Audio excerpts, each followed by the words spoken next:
Islam, General, how you be?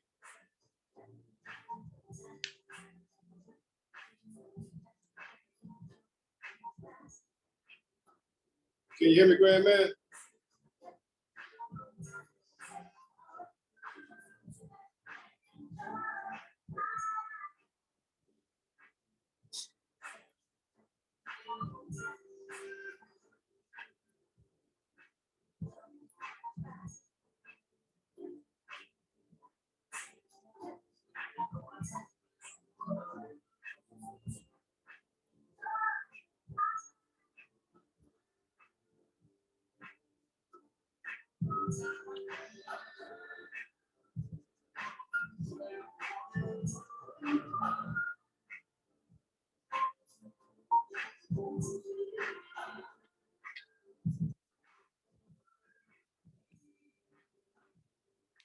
Islam, Dr. Marvin Ellis Bay, Consul General,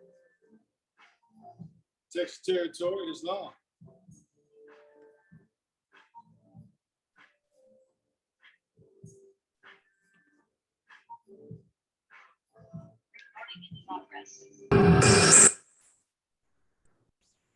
Islam.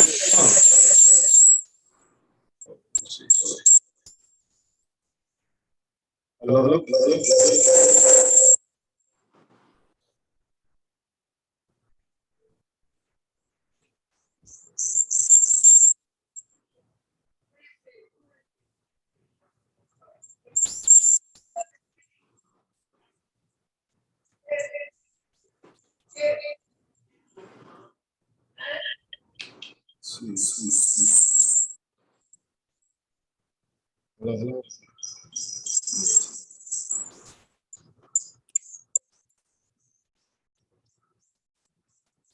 Islam.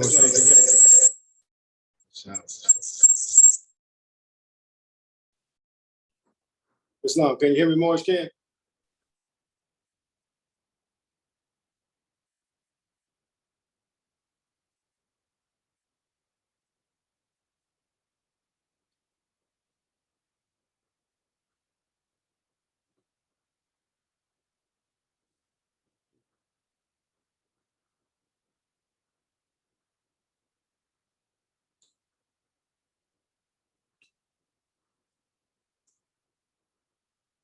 Islam, can anyone hear me? Islam. Islam, family, Myers Bay, Appalachian Coast, Florida Territory, checking in. All praise be to the great God. Islam. To all the Islam family. Islam. Glad to see you, Mo. Islam. How everything is down there in Florida. God, man, cold, but it is what it is. Try to be on your post, God, man. I'm waiting for it to warm back up. Peace and love. Hey, it ain't number 60 degrees. No, it's been the last 2 days, so. Yeah, I know that weather's changed up. Islam, gratitude. That's it. So gratitude for letting me speak, God. Peace and love. Peace and love. Dr. Charles Gael. Islam family, peace and love. Dr. Charles Gael checking in from the Maryland Territory. Peace and love, family. Peace and love, man. You mind reading the chapter of the week for Dr. Charles Gael? Are you able to? I am, Islam. All right, gratitude.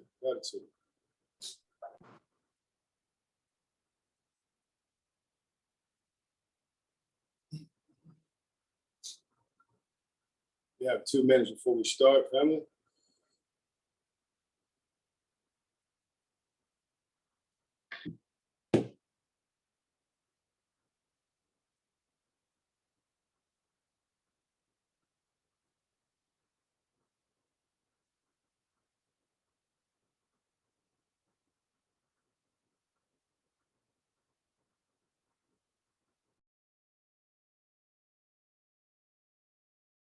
Still chapter 10, right?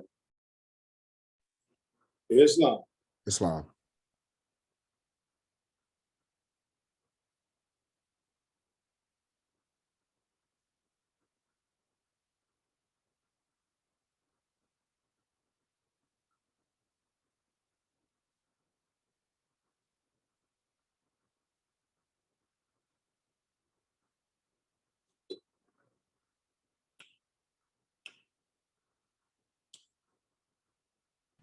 Islam, you need me to read anything?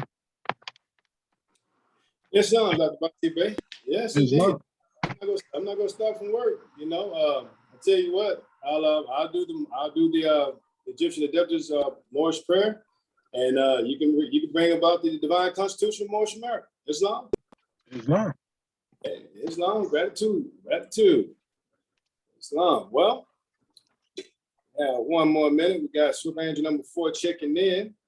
We definitely got our host checking in, Dr. Shedo Amenti, Muhammad Well. Checking in. Islam, grand man, can you hear me?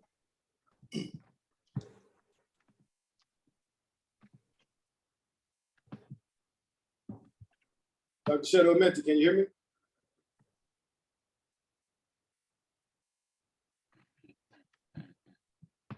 Islam, brother, most definitely. Gratitude. Islam. Let us rise on the 7th and give all praise and adoration to our Father God Allah, and honors to our holy prophet, Noble Ali, honors to everything that is Moorish, our grand national flag, emblem and seal. I am Dr. Torre, Anu Simpson Bay, National Assistant Grand Chairman of Moorish America. Welcome you to another Egyptian Adeptus Research team/class. We give honors to all those that are on the call. We give honors to everything that is Moorish, our grand national flag, and emblem and seal, divine constitution of Moorish America, Islam. Well, let us open up with our commission Adab prayer.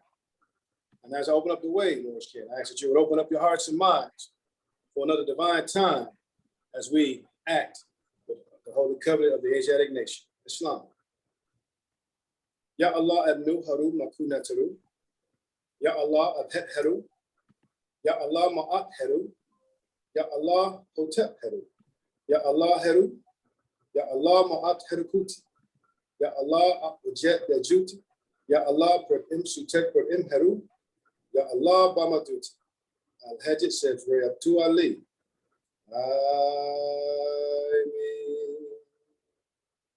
Aliyasa. And that is the saying transliteration. Allah, the Father of the universe. Allah, the Father of love. Allah, the Spirit of truth. Allah, the Spirit of peace. Allah, the Spirit of freedom. Allah, the Spirit of justice. Allah, you are my protector. Allah, you are my guide. Allah, you are my salvation by night and by day. Allah, through your holy prophet. Allah, Ju Ali. Amen. Holy Yessa, Holy Yessa, Holy Yessa. Islam, Moorish King. And at this time, we will have our Council General of the Iowa Territory, Dr. Bati Bey. Are you there, Grand Man? Islam. First, I'd like to rise and give our man and praise to Allah, honors to the Prophet, honors to our theocratic government, our Royal Council, our flag, seal, emblem, our divine constitution, swift angels, our mothers, citizens alike, honors to all the Moors that spoke before me, all the ones that will speak after, honors to the Egyptian Adeptus Research Constitution and bylaws, salvation, our God, unity, the divine constitution of Moorish America. Act 1. The Grand Sheikh and the chairman of Moorish America are empowered to make law and enforce laws with the assistance of the Prophet and the Grand Body of Moorish America. The assistant Grand Sheikh is to assist the Grand Sheikh in all affairs if he lives according to love, true peace, freedom, and justice, and it is known before the citizens of Moorish America. The bylaws. Act 2. All meetings are to be open and closed properly according to the Circle 7 in love, true peace, freedom, and justice. Friday is our holy day of rest because on the Friday, the first man was formed in flesh, and on the Friday, the first man departed out of flesh and ascended to his Father God Allah. For this cause, Friday is a holy day for all Muslims all over the world. Act 3. Love, truth, peace, freedom, and justice must be proclaimed and practiced by all citizens of Moorish America. No citizen is to put in danger or accuse falsely his brother or sister on any occasion at all that may harm his brother or sister, because Allah is love. Act 4. All citizens must preserve these holy and divine laws, and all citizens must obey the laws of the government, because by being a Moorish American, you are part and parcel of this government, and must live the life accordingly. Act 5. No organization of Moorish America is to cause any confusion or to overthrow the laws and constitution of the said government, but to obey hereby. Act 6, with us, all citizens must proclaim their nationality, and we are teaching our people their nationality and their divine creed, that they may know that they are part and parcel of this said government, and know that they are not Negroes, colored folks, Black people, or Ethiopians, because these names were given to by slaveholders in 1779 and lasted until 1865 during the time of slavery. This is a new era of time now, and all men now must proclaim their free national name to be recognized by the government in which they live and the nations of the earth. This is the reason why Allah, the great God of the universe, ordained Noble Ali the prophet to redeem his people from their sinful ways. The Moorish Americans are the descendants of the ancient Moabites, whom inhabited the northwest and the southwestern shores of Africa.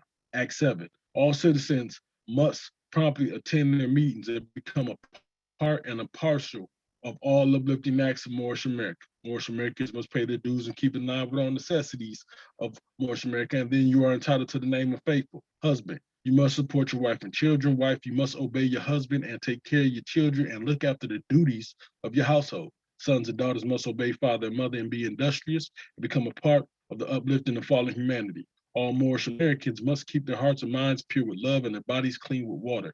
This divine covenant is from your holy prophet, Noble Ali, through the guidance of his father God, Allah. Moorish American prayer. Allah, the Father of the universe, the Father of love, truth, peace, freedom, and justice. Allah is my protector, my God, and my salvation, by night and by day, through his holy prophet, Drew Ali. Amen. Prophet Noble Drew Ali, peace be upon him, founding father and framer of the divine constitution and bylaws of Moorish America. And with that, I'd like to turn the meeting back over to Torrey Simpson Bay for reading Islam. Islamic gratitude, Council General. Gratitude, gratitude, gratitude for the reading about our divine constitution. Now this meeting has been open according to love, truth, peace, freedom, and justice. We say Islam, Islam, Islam, and at this time, we will have Dr. Charles Gael out of the Maryland territory to read our chapter of the week. Are you there, grand man? Islam, Islam, Islam, and gratitude. And first of all, let us continue to rise and give praise to our Father God, Allah, and honors to our holy and illustrious prophet, El-Haj Sharif Abdul Ali, giving high honors to our Moorish American theocratic government, our divine constitution and bylaws of Moorish America, giving high honors to Act 1 of said constitution, giving honors to our Egyptian Adeptus Research Sultanate class and our Egyptian research team. Islam, I will be reading the chapter 10, Life and Works of Yehoshua in India among the Muslims. A royal prince of India, Ravana in the south, was met at the Jewish feast. Ravana was a man of wealth, and he was just, and with a band of Brahmic priests sought wisdom in the west. When Yehoshua stood among the Jewish priests and read and spoke, Ravana heard and was amazed. And when he asked who Yehoshua was and from whence he came and what he was, Chief Hillel said, "We call this the day star from on high, for he has come to bring men a light, the light of life, to lighten up the way of men and redeem his people of Israel." And Hillel told Ravana all about the child, about the prophecies concerning him, about the wonders of the night when he was born, about the visit of the Magian priests, about the way in which he was protected from the wrath of evil men, about his flight to Egypt land, and how he then was serving with his father as a carpenter in Nazareth. Ravana was entranced and asked how to know the way to Nazareth, that he might go and honor such a one as the Son of Allah. And with his gorgeous train, he journeyed and came to Nazareth of Galilee.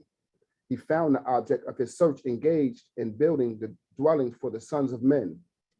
And when he first saw Yehoshua, he was climbing up a 12-step ladder, and he carried in his hands a compass, square, and axe. Ravana said, "All hail, most favored son of heaven." At the end, Ravana made a feast for all the people of the town, and Yehoshua and his parents were the honored guests. For certain days, Ravana was a guest in Joseph's home on Marmion Way. He sought to learn the secret of the wisdom of the son, but it was all too great for him. And then he asked that he might be the patron of the child, might take him to the east where he could learn the wisdom of the Brahms. And Yehoshua longed to go, that he might learn. And after many days, his parents gave consent. Then with proud heart, Ravana with his train began the journey toward the rising sun. And after many days, they crossed the Sind and reached the provinces of Orissa and the palace of the prince.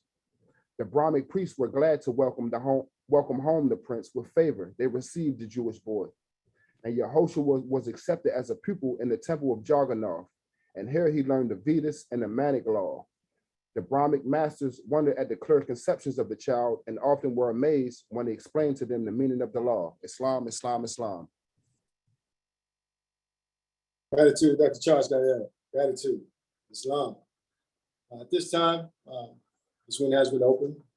And at this time, we'll call on our host, Dr. Shuttle Minty Muhajjab, our National Assistant Grand Chief of North America. Are you there, Grand Man?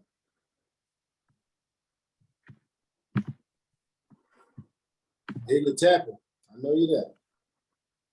Oh yeah, we on the manifest. Praise Islam. Islam, Islam, Islam. But let us rise upon the seventh and give all praises to the great God, Allah, our Father God, Allah.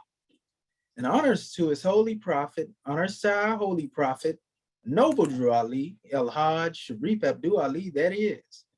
We give honors to our Moorish kin once again, here, there, and everywhere. And therefore honors to all of you who are continuously honoring yourselves by being yourselves. We give honors to our Grand National Seal. We give honors to our Grand National Emblem, National Flag, Divine Constitution, and bylaws, and honors to all of you who are indeed a living manifestation and personification of everything. And I do mean everything that our holy prophet brought to make us a nation. I want to welcome our Moorish kin to another Egyptian Adeptus Research Sultanate session. And man, we can't wait for this one here. Because we know our Moorish kin is most definitely indeed on the manifest. And we are here to support each other, aid and assist each other, and increase in the wisdom of the great God Allah, Islamism. Praise be to Allah. We had set out the measure to our Moorish kin as far as dealing with our assignment. And the assignment is basically dealing with comparative research concerning ancient Kemetic origins of the Arabic language, and also practicing the harmonic expressions of the alphabet. These were the two measures that we had. In other words, basically, you know how we went through the Alif, Batat, Jim, Hakai, and we demonstrated this together harmoniously. We want to see how far it is our family has come along the way. There is no right or wrong in this special case, outside of us maybe tweaking a little bit here and there. But we know this is new. This ain't something you just jump into overnight, and I got it. It's a process and a practice. So we honor whatever it is our Moorish kin have to bring forth. And if we have to make some corrections here and there, we will do that, in all love.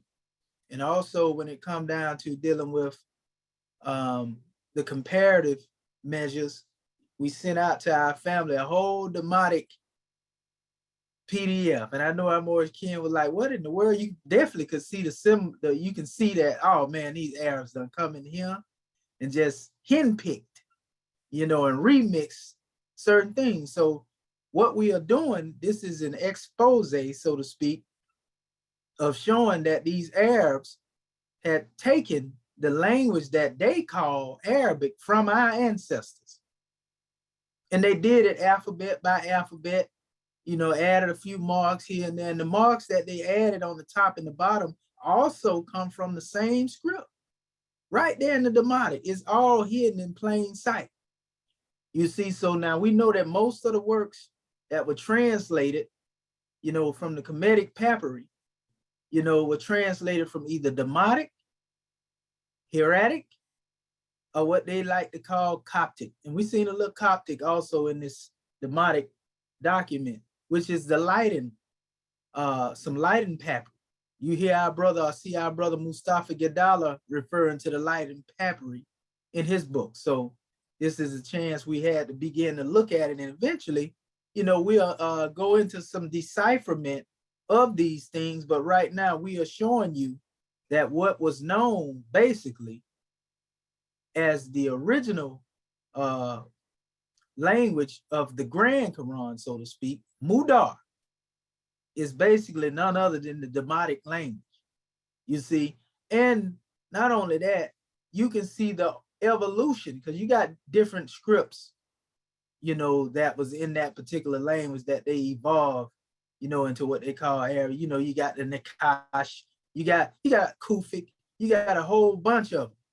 But you can find the alphabets from each different stage of these languages right there in the Demotic. You see?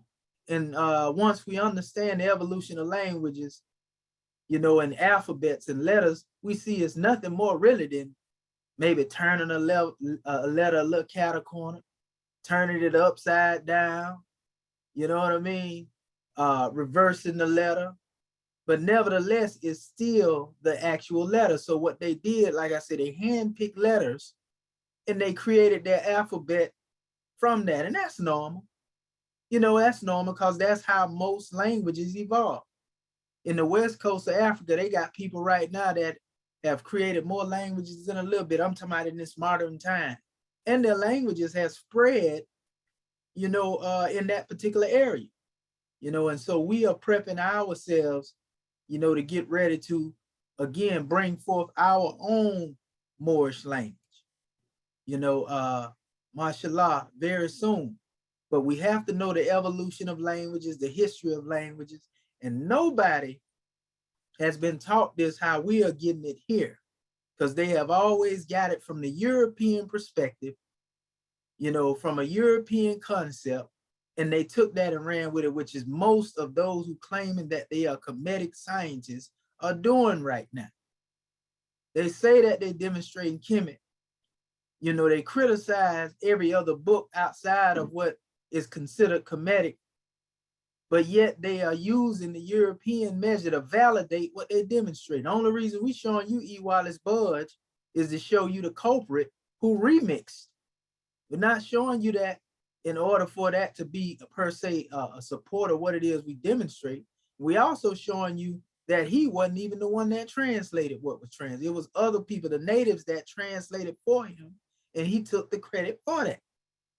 You see what I'm saying? These things must be known and brought forth to the public because they have been hidden. So all they did, again, we pointed it out, we reiterated them, is use, you know, symbols, you know, and try to come up with different logo syllables and all this type of stuff here to cover up the true alphabetical language. You see, and we are familiar with what they like to call Phoenician, you know, which I would actually say became a universal language of trading, because we know the Phoenicians were a traveling people. You know, we know the Moors were a traveling people when it comes to circumnavigating the planet. And that's why it is that particular language, which is rooted, you know, in the time of the Tower of Babel, as we had already brought forth. That's why it spread far and wide like it did. And it became known by many different names. It became known, you know, as Punic in certain measures, in both the cuneiform and the alphabetical form. You know, it became known as Iberic, as we showed. You know, it became known as a branch, you know, that was even in relation to dealing directly with the Demotic, or even Egyptian. But outside of this universal language that they use to trade and communicate with each other, you know, we can say universally, each particular nation also developed their own distinct alphabetical system. You see, these things are what we are going to have to bring forth. This is not conjecture. We have proven this. We got various sources that we brought on the manifest. I'm talking about going all the way back to the time of those who were actually priests.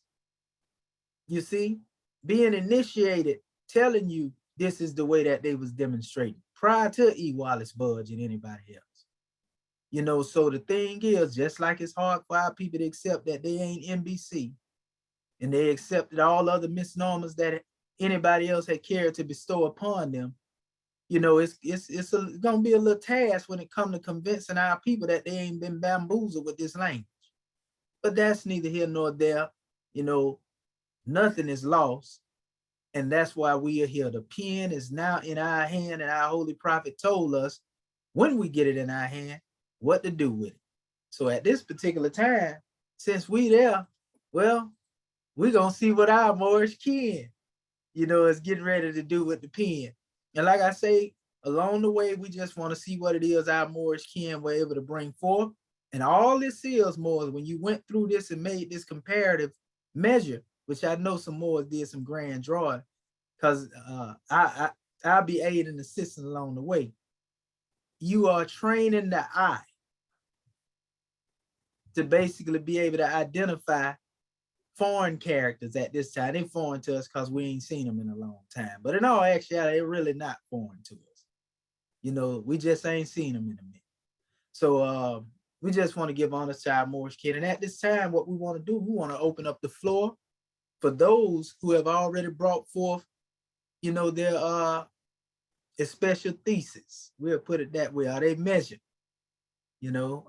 So gifts of understanding are the treasures of Allah. We'll never rebut that. Islam, come on, Moors.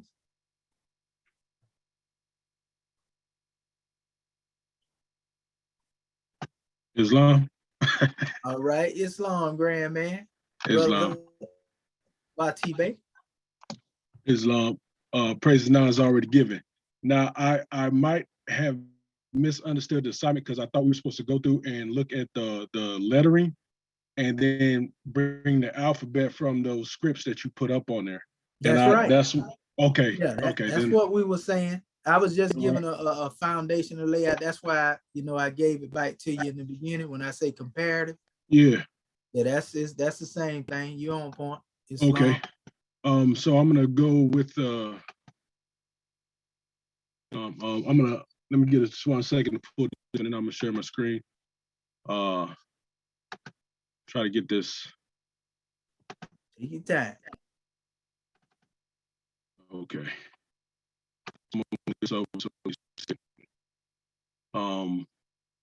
And I didn't go with this. I'll tell you, I went to the one that says that it's the top line of the Memphis Decree. I think that was. And when I was going through this, a lot of this reminds me of the Sanskrit, just to throw that in there. Another thing that I was looking at before I was looking at, when I was looking through that book that you gave us, also the Universal Writing Modes, where it says that B is sometimes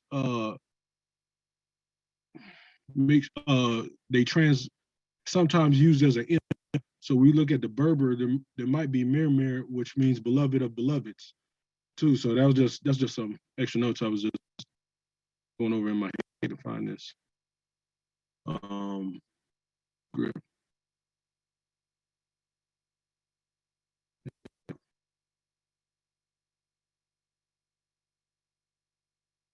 Yeah. Pardon me.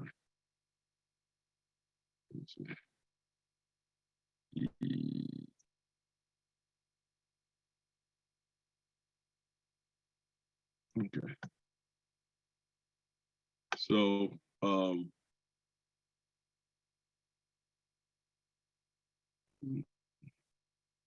this is not the same. This is not the file. It's this.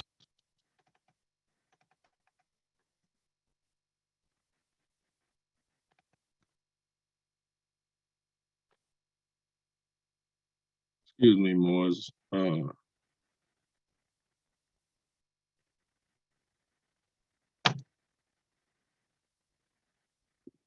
No, it's the same.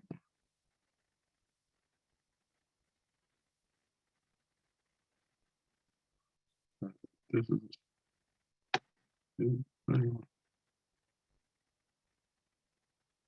All right, save this thing. Right here.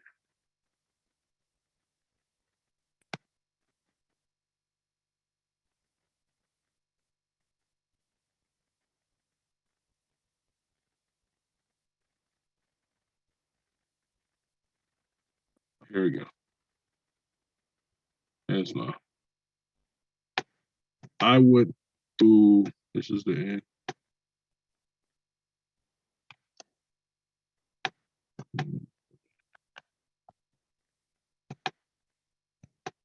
This one right here. and I was looking up all the see if I can shrink this one. I was looking up all the phonetic, phonetical B.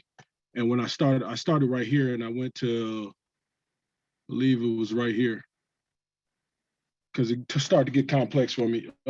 But this letter right here is that I seen different variations of this and then this, and it said it was an A, but then it also said that this right here was a in some of the text. And so I have this as being an A, this next one, an A or a Z. That's what I have this one as, an A or a Z. And this one I have as the phonetical sound, a scene. If you turn it, if you look at the let's look at this right here, because I went with this script right here. If you look at, let me see. If you look at this right here, turned on its side, they got, or this one more so, get this and then look at that phonetical marker, that looks like the letter C.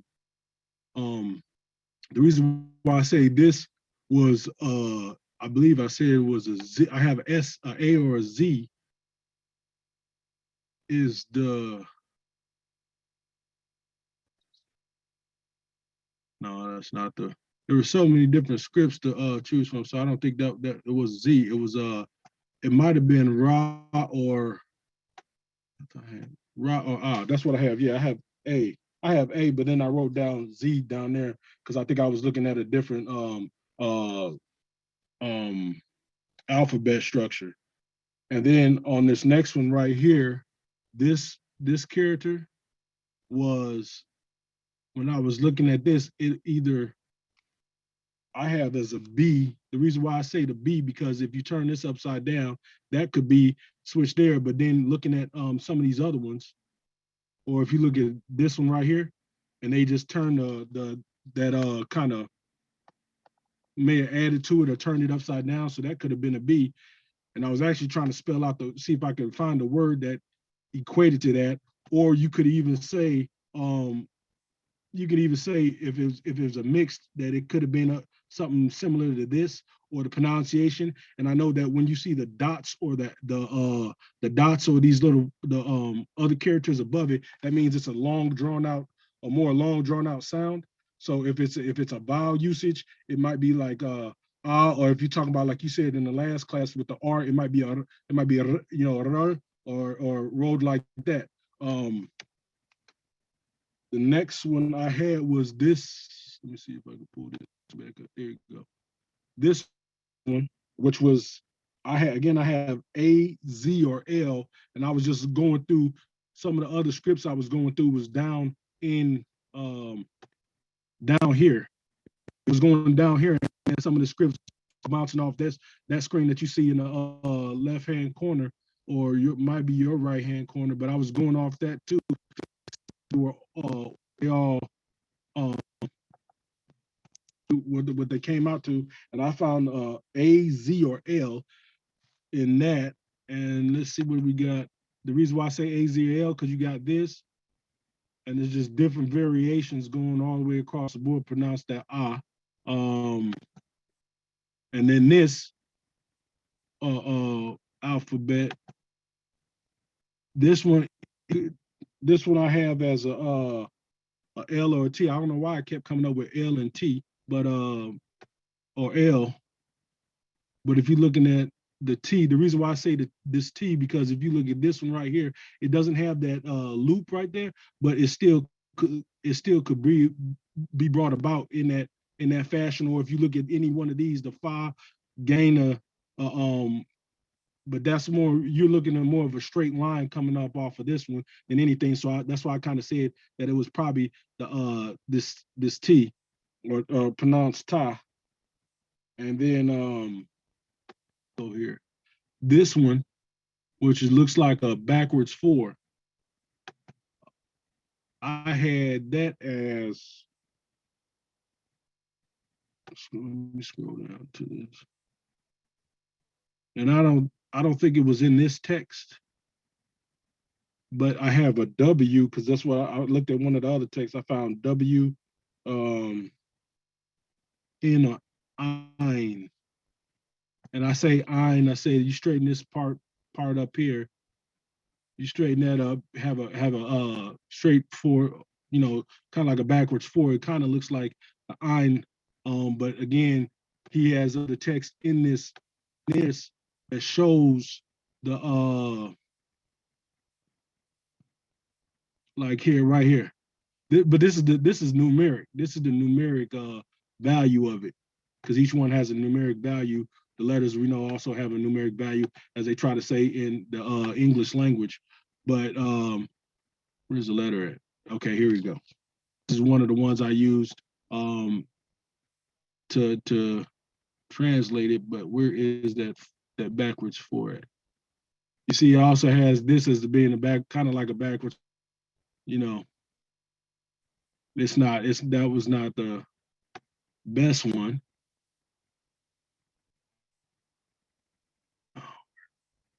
And it was kind of hard keeping all the I was trying to get a side-by-side screen so I could just mesh it all together and just go across in a straight line with it. But even then, you can see how even the K, it could be an upside down K if you look at it.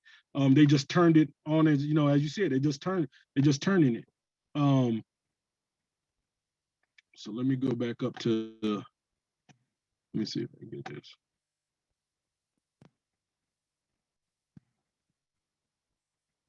But this was something I enjoyed because it reminds me of kind of like Sudokus, and you're trying to figure out the mark. The other one I have is this one right here, which I have as a G. And gain. Okay. That gain right there, I think I have is that one. But if you look at it like here on some of these, it's with the dot on it.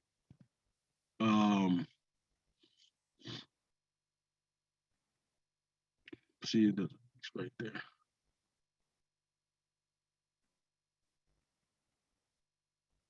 I wasn't able to can't find out what I was using. T with the guy.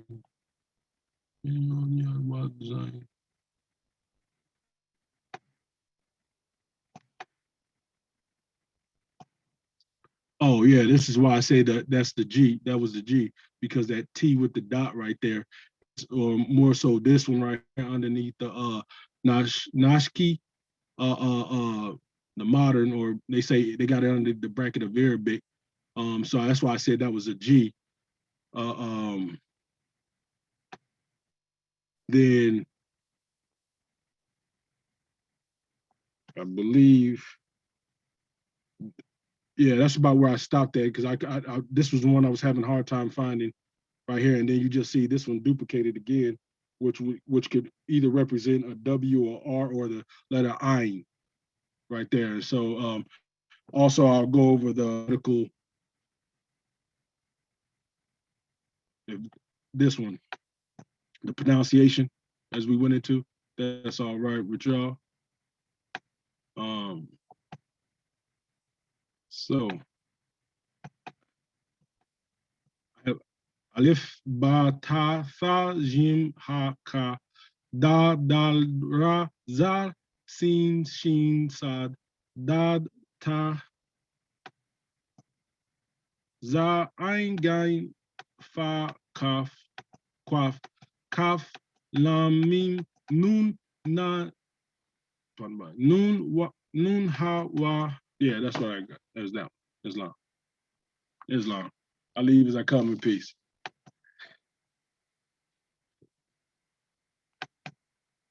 Islam for that drawing, Grand Man. You did a good job, brother. You know what I mean? Good eye. Good eye. Most definitely. Y'all seen it more? It wasn't hiding nothing from my brother.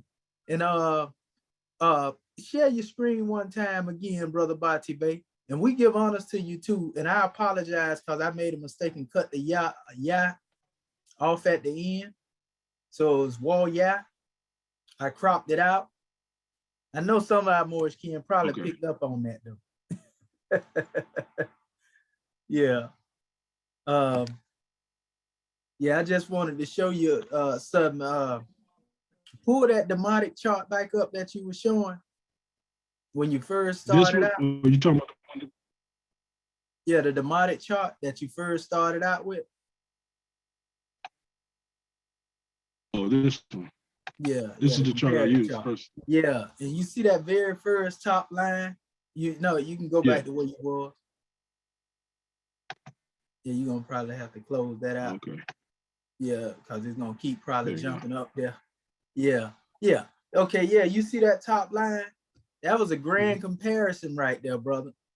You know, that you demonstrated, especially with the B. Because if you was in the other chart, that B would be more like a middle form of B if you was writing in the Arabic. You see what I'm saying? It would be B, the letter B in middle form. Because it's an initial form, middle form, and a final form. It's only 3 different forms when you're writing it to connect the letters. You see what I'm saying? So you was on point there, the letter A, most definitely on point. We like the observation with the letter T as well. That didn't get past you. Also the sheen, very powerful demonstration, my brother. You know what I mean? You can also see the sheen, if you will, even right here on the 3rd line. Go down to the 3rd line and move your cursor over. You'll see what I'm talking about. Just trace yourself over. Not just there. That's the same one. Go ahead. Keep going, and you're gonna see exactly what I'm talking about.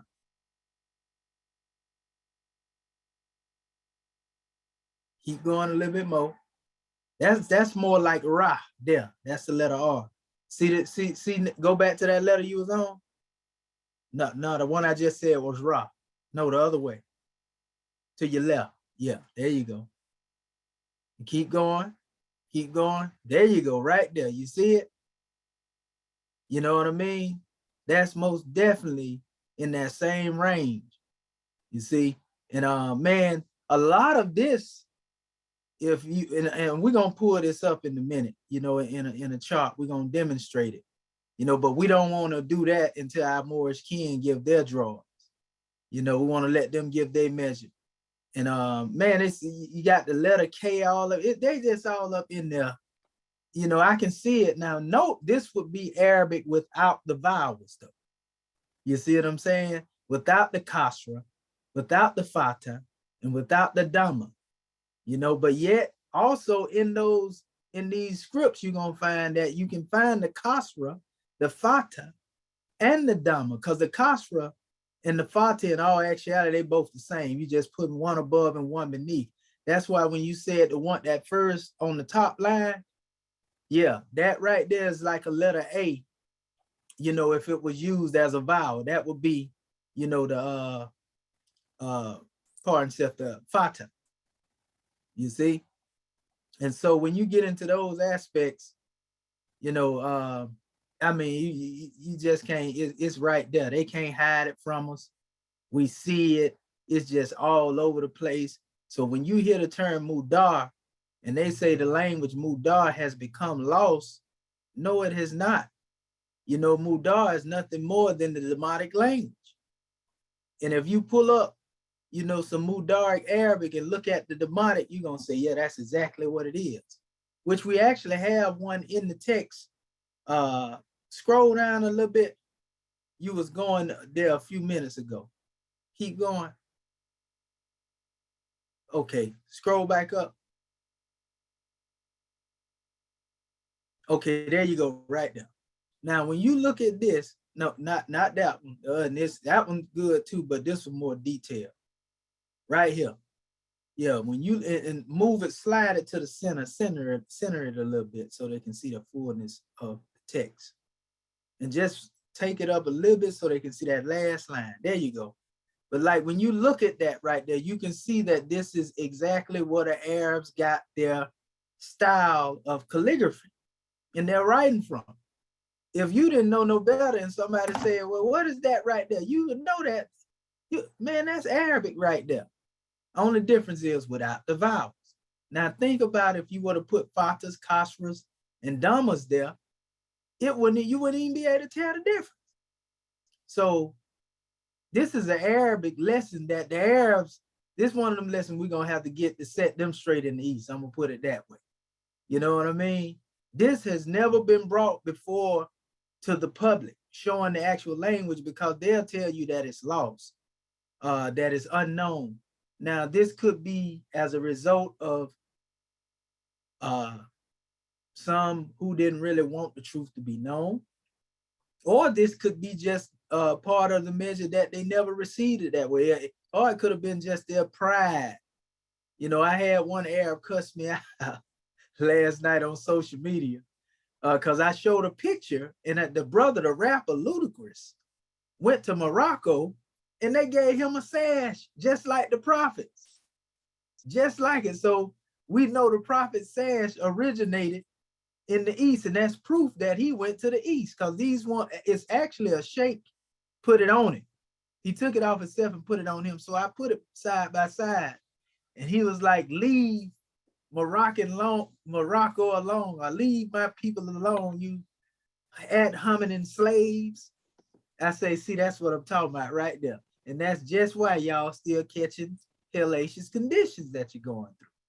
You know, but they're upset because I just made a comparison of a picture to my prophet and somebody here, because they don't want people to see it. Some of them don't want our people to see that truth, because to acknowledge that. And this is something else too, Moors. It's just like the European going all over the earth, and everywhere they go, they see you carved in stone. After somebody done told them you was a slave. You ain't never been nothing. You know, you ain't got nothing to think with. And then they go over there. You know, it's a paradigm shift. So when they come back and see you, they looking at you like, oh, you think you the stuff, don't you? And half our people ignorant. They don't know that they own monuments and stone, but they got a hatred in them. I was taught that you was a slave, but when I went and looked, you was a god. So I was just setting that measure out there, Moorish kin, and it's the same with those, you know, such as our seeds, you know, our ancestor seeds. You know, these people calling themselves Moroccans. When you put the truth out there, it's hard for them to accept, because they too have been taught that we were slaves. So they don't want to identify with anything that's connected to a quote unquote so-called slave, right? And that just goes to show that they are ignorant of their own history. But that's a whole nother mention. So we give honors to you, Brother Bati Bey. You did a grand job, grand man. And don't forget to put the yeah in there. You can count that one on me there, because I cropped it out by mistake. But nevertheless, man, you did good. Keep practicing those tonal expressions, you know, and all is well. Islam, may I say just one more thing? Yes, sir. Go ahead, my brother. I was going through this book, and I talked to that brother too, the one that cussed you on the thing. Now he got a clear conception.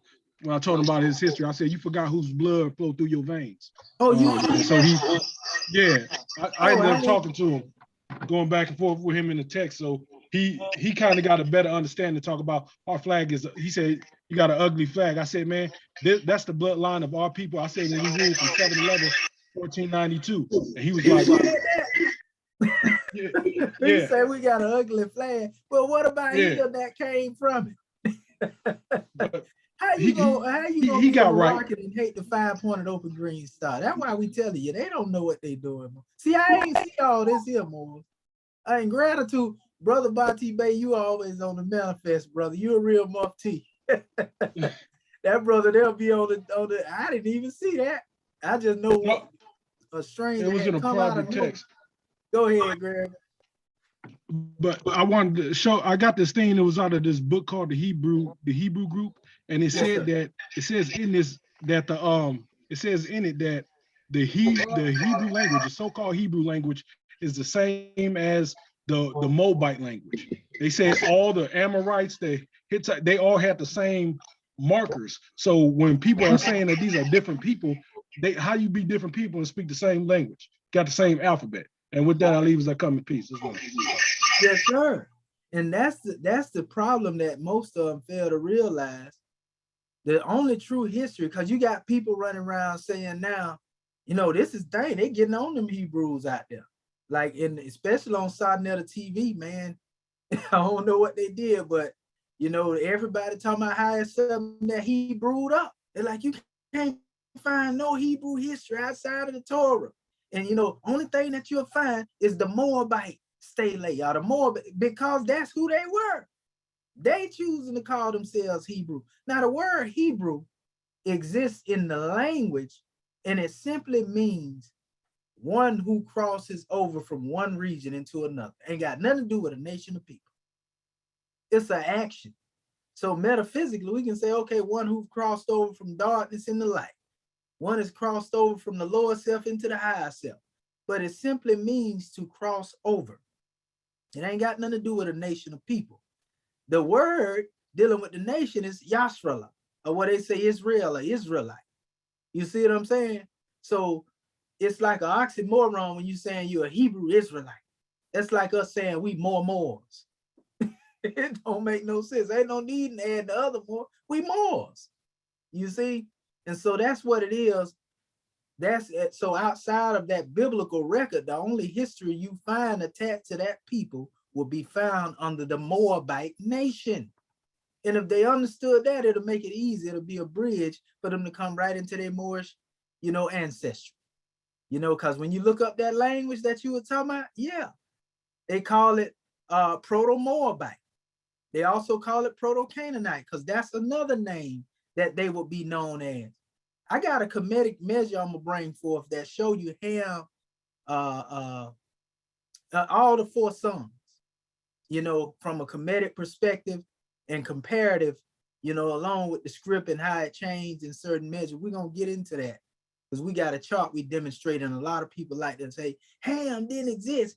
And like, do y'all do really know that when you go into the language, the K was taken off of the front of that, right? And it's really Ham. Even in what they call the so-called Hebrew, is Kham.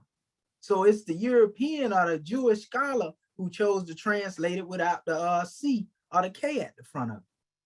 You know, so people, a lot of people just assert things without research, and that has to do with a pre-existing bias in a people.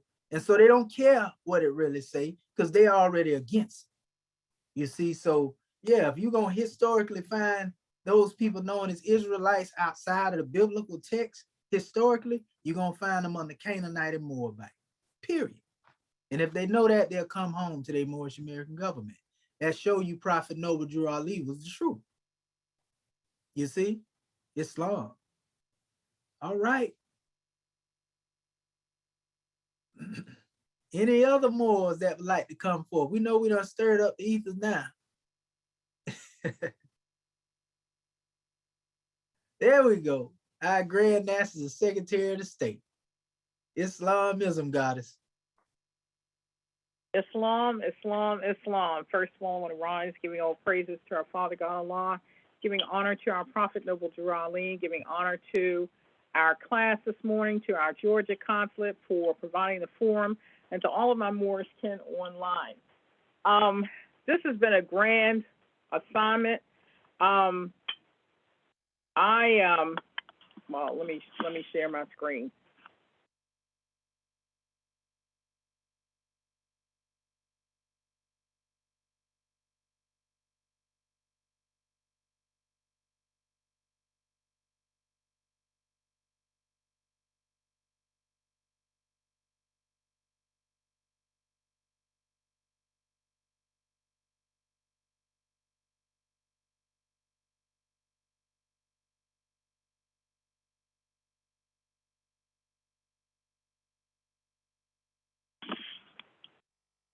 Trying to, maneuver with all of these different systems. First of all, Dr. Shahid, I want to give you much honor for sending over the various PDFs. And it took me a while, Moorish Ken, for me to be able to comprehend in my mindset how to do this a special measure. So I started off with, when I was looking at the PDFs that Dr. Shahid sent, I came across almost like a little typewriter thing, that showed you can type the letter and the Arabic script came up. So I thought that was quite interesting. Now, I went back to the original document in reference to the abjad, and I was trying to compare side by side as far as what we were given from the PDF. So I'm comparing that, and then I basically came from the PDF and also Mustafa Gondola. He has in, I believe it's chapter 12, dealing with the ancient Egyptian universal writing modes. And I started that way, where, and I just discovered this thing on PowerPoint in reference to the draw thing. That's the only way. I couldn't actually pull a single script out. So I said, well, let me hand draw. So what's the point? Now, number one, A or Aleph, which, and this is just taken from Mustafa Gondola's book, an upright line, sometimes with a circle at the top or the bottom. And I took this from, now you see where it has the straight line with the little circle, or the circle is at the top, or you could just have the straight line, which is what Dr. Bati Bey was speaking about. Then they also had, you know, where we spoke about the various forms, initial, the middle, and then the final form. So this is what I was looking for, and I basically stuck to this chart on page 4 or this chart on page 5 as far as pulling from what looked like the abjad. So I found this on page 4, line 1, which is this right here, you know, which is, to me, was the A. And then I went to chart 5, line 1, which is the next one. And you can see that, here as far as the A is concerned. This one right here, just that single stroke. Now, when I went to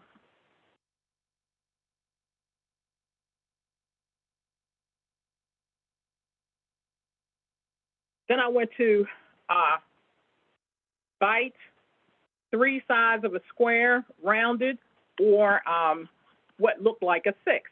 So now I saw this on chart 4, line 3, and also line 11. Line 3, which is here, that almost looked like, you know, that same 3 sides of the square, and then line 11.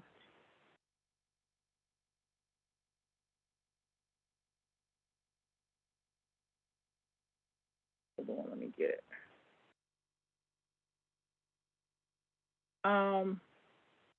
Let me see, line 11. All right, let me count again. 1, 2,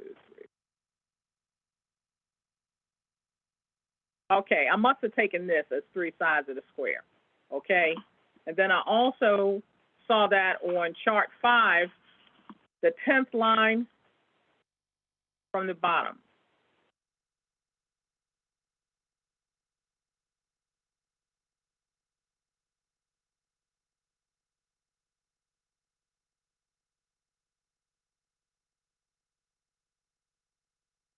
Okay, now I don't think that this was the one, but I think this is the 10th line.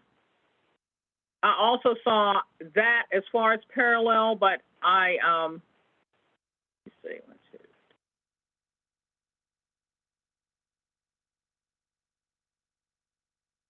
Okay, I was in this line where I saw the enclosed square. And when I went to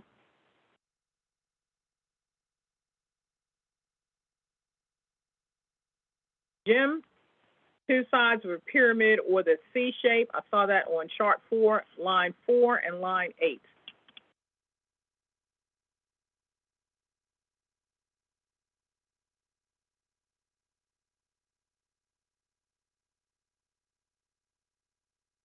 See this, what looks like a C?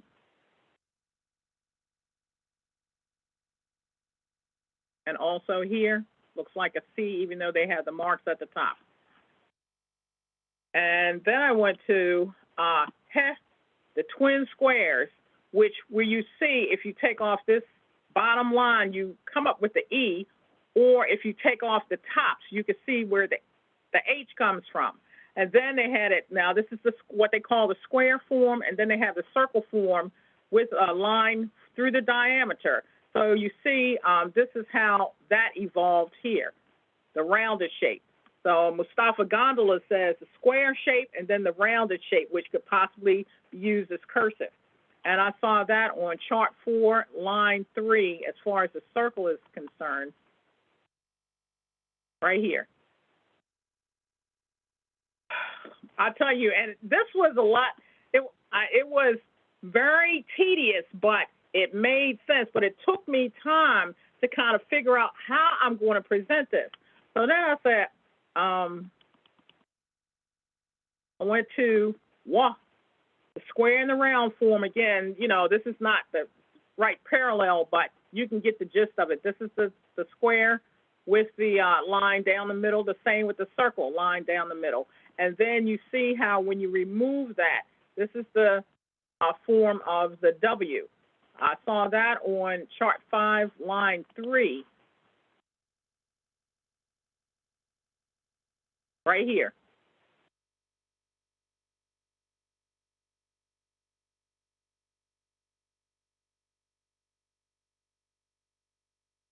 Then the 7th letter, which is Zayn, the square and the round form. You can see how the square form here, and then this 2 is rounded. It looks like a 2 as opposed to a Z.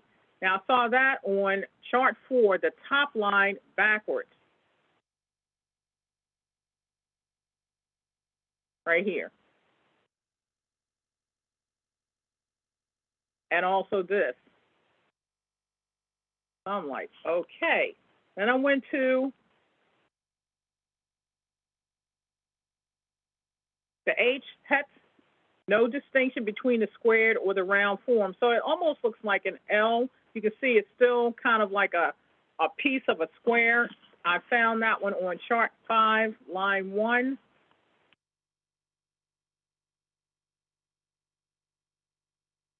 Which I kind of pulled it from this symbol here.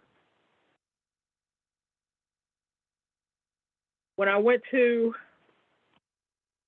the T,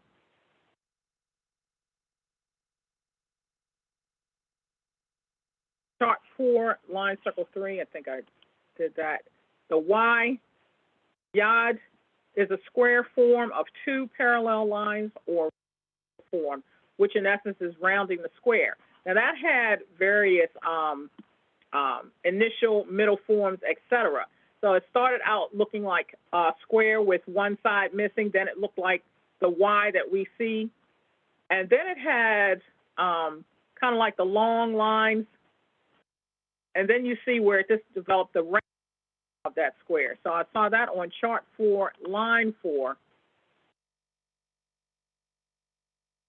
Where are you?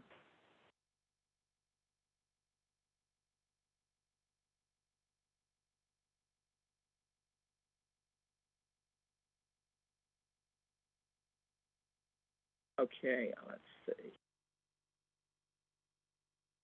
This is similar to it, but I don't think that's what I was looking at.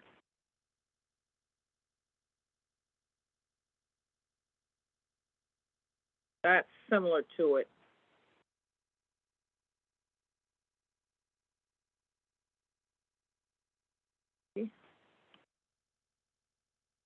Top value of 20 square form. Now this looks similar to what we have today, except for this symbol here. I saw that chart 4, line 1. You can see down at the bottom, the rounded form looks like a line with a C to it.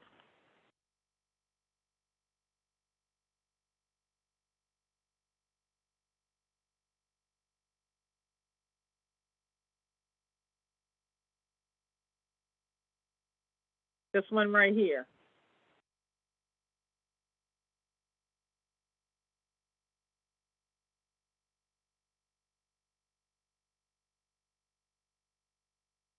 And so that's where I stopped, just giving the credits to the PDF that I received from Dr. Shahid, and also going through that book because it was very specific as far as what the Kemethian symbol was, and also what Arabia tried to pull from it. So I'm going to finish this PDF because I want to go through the entire letters, but that's where I stopped for this a special portion. And as far as the harmonic sounds, alif, ba, ta, tha, jim, ha, ka, dal, di, ra, ze, sin, shin, sad, da, ta, za, ein, gein, phi, quaf, kaf, lam, mim, nun, ha, wa, ya. So that's my measure. Praise the Lord.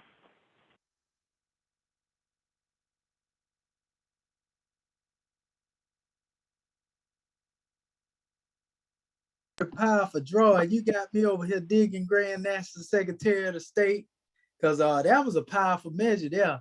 And I actually have the same alphabetical chart, and I'm trying to send it right now.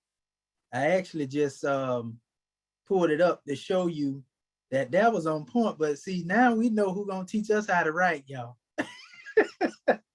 I agree, that's the Secretary of the State that jumped all the way. She is far advanced, so that's a powerful demonstration, sis. You already right. Praise be to Allah. And so just looking at how masterfully, so to speak, that you demonstrated that alone, it goes to show it's already in us.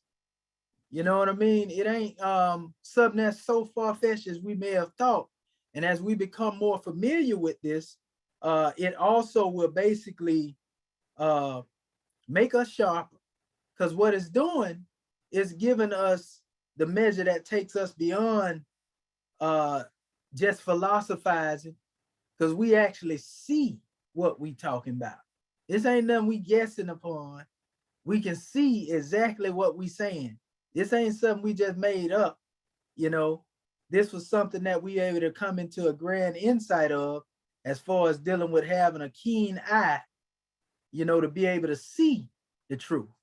And I'm sending my document right here now, because I just want to share that in support of what you put out here, because I had did it, a few moons ago, so to speak, in relation to dealing with the bringing forth of that alphabet the way the brother did it too.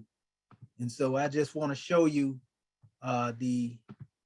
this measure in support of what you brought forth, Grand National Secretary of the State.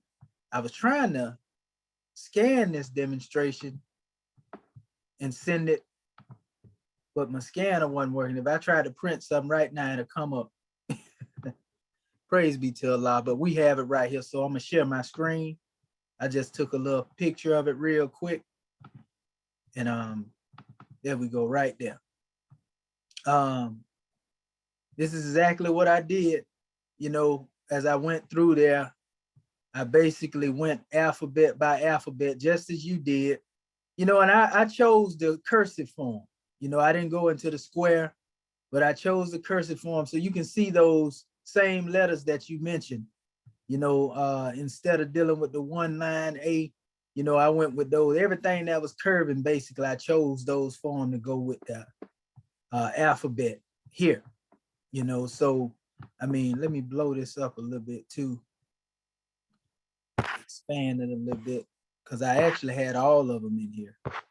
And I had the function and the phase and the numbers beside each and every one.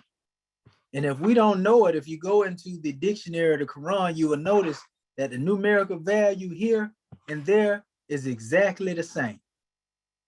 You see, it's exactly the same. That's a powerful drawing.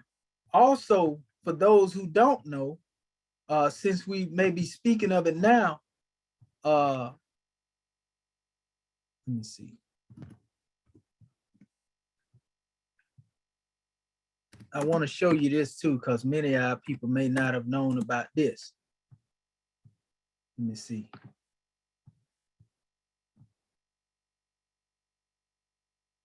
Trying to pull it up. Okay, let's just pull it up here. But they won't show it in here. But if you go into the book in the Piscean records, it actually show you the alphabets in the Piscean records. I have to pull it up in my actual book, but we'll get to that at another hour. But I just mainly wanted to show you support Grand National Secretary of State of everything you brought forth, you know, and like I say, I had put everything beside it as far as dealing with the functions of each one of these alphabets. And that's a powerful drawing you brought forth, and most beautifully, you brought forth the harmonics of the sound when it comes to dealing with the alphabet. So praise be to Allah, you know, for that alone. You know, man, all I can say is, oh, we ready. We ready over here. And it's going to be a grand drawing when we start putting our methodology out here on how we're going to build our words up in the alphabet that we choose, you know, because we're going to choose our own script based upon what has been on the manifest. You know, praise be to Allah. Islam. All right. Great job, Grand National Secretary of State. All right, next one. I see our brother Gael done come up there, and you know, he done cammed up. So, brother, you getting ready to come for? Islam family. First of all, let us continue to rise and give praise to our Father God Allah, and honors to our holy and illustrious prophet El Sharif Abdul Ali. I'm giving high honors to our Egyptian research Sultanate class, all the Moors on the panel. And I actually didn't receive the PDF. I forwarded my email to you in this chat and also on Facebook. So maybe the next time you send something out, it's still in your messenger.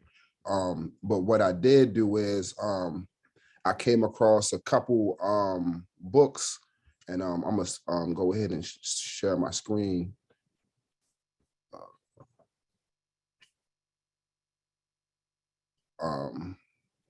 My screen sharing, can y'all see this?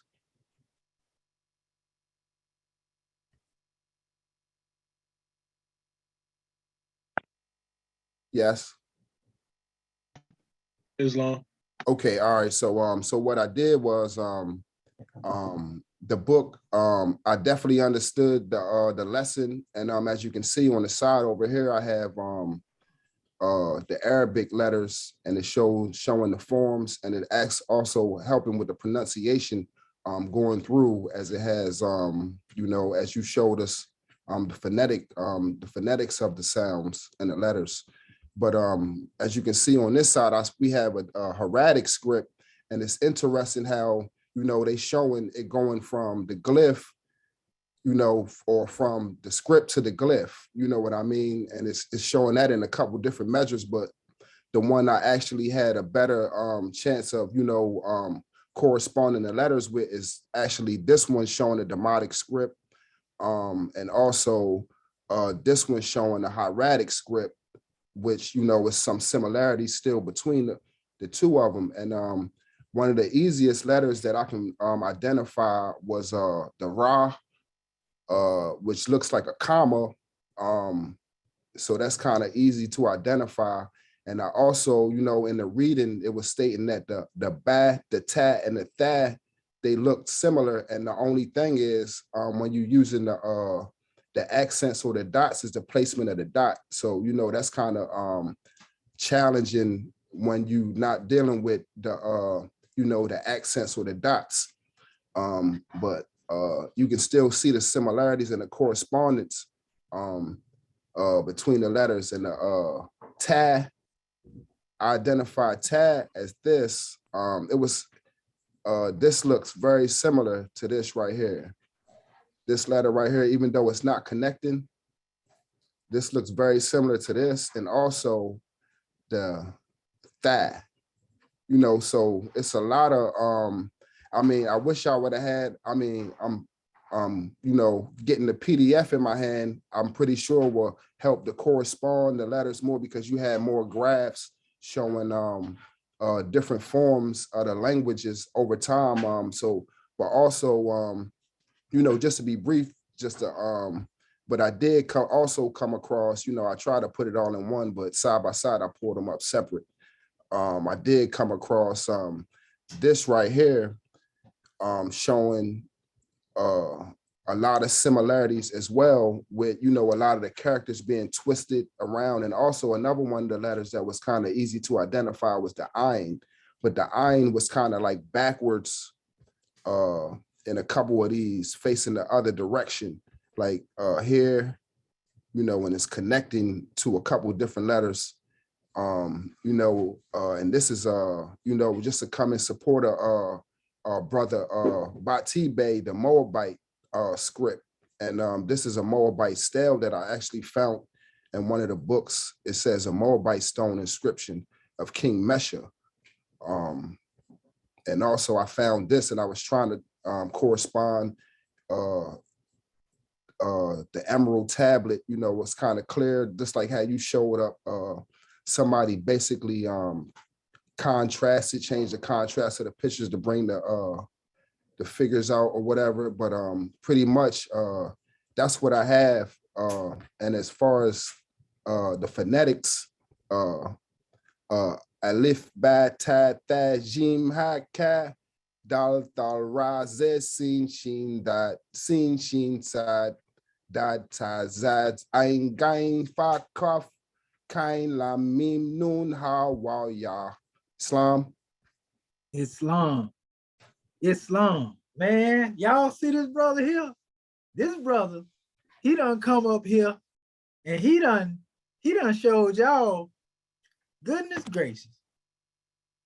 This brother put the hieratic there along with the demotic, which we know they related to each other. You know what I mean? And we already know the European had the symbols there, because that's basically them symbols they use as markers. They created markers to identify these different alphabets, but it's really the alphabet that they translate from. It's the hieratic they using, or the demotic, but then the symbols is what they use as markers to identify the letters. That's all them symbols really represent. But now, when you go into that aspect, brother, where you were showing them comparison, bro, you was on point. Like every last one of them, you know, because I got an example I'm gonna bring forth in support of that once I show you what I'm gonna show you, and you're right about the ayin, the reversal of it. You know what I mean? And when you look at it, you see more of that in the cursive form. You see more of the relation of the hieratic and the demotic to each other. But I see how you was able to go through every different alphabet chart, and you immediately recognize, well, the most closest that relates to this is the demotic. You know what I mean? And that's because that's where the Arabs got their letters. All they did is adapt it and draw from it. Just like, for example, in certain temples, Zetamun, for example, you'll see the prostration demonstration in there. You know what I mean? You'll see it in some of the temples of Nubia. You know, they draw from these places because, remember, you know, Muhammad went into Abyssinia. He went into the Cushitic area, Mer Cushitic location, so to speak. And so all these things are very plain. And we also know that, remember, the mother of the Arabs, the great-grandmother Hajar, you know, she was Kemetic. You know, so it's naturally that their language would evolve from the root from whence they come. You know, historically and through the etymology and the language, we've proven exactly what it is. And we can tell you that the original Arabs ain't the modern day Arabs. You see what I'm saying? Just by the language and also the historical birth lineage. You know, it proves that this is our people and not the modern day individual that, like the one that was cussing me out. You know, Islam, praise be to Allah. That truth is something else, boys, kid. You know, we laugh at that demonstration. It's funny. Islam, but that's a grand drawing, Brother Gaia, especially not to have the PDF, and we'll make sure that we get that to you. You know, try to have you in the email list and whatever, so you get all these things, brother. Grand drawing, man. Y'all more just got me rising in the ethers. I'm jumping for joy over here, even though I'm sitting down. Islam, goodness gracious. All right, any other more, man? Any other Moors like to bring their portion for? The floor is open.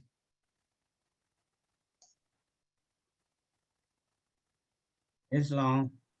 Islam. Islam, Yeah, grand man. Sister Carter Bay. Okay, that's Brother Muhammad Bay. I seen Sister Carter Bay over, and then I seen you, Brother Muhammad Bay. Okay.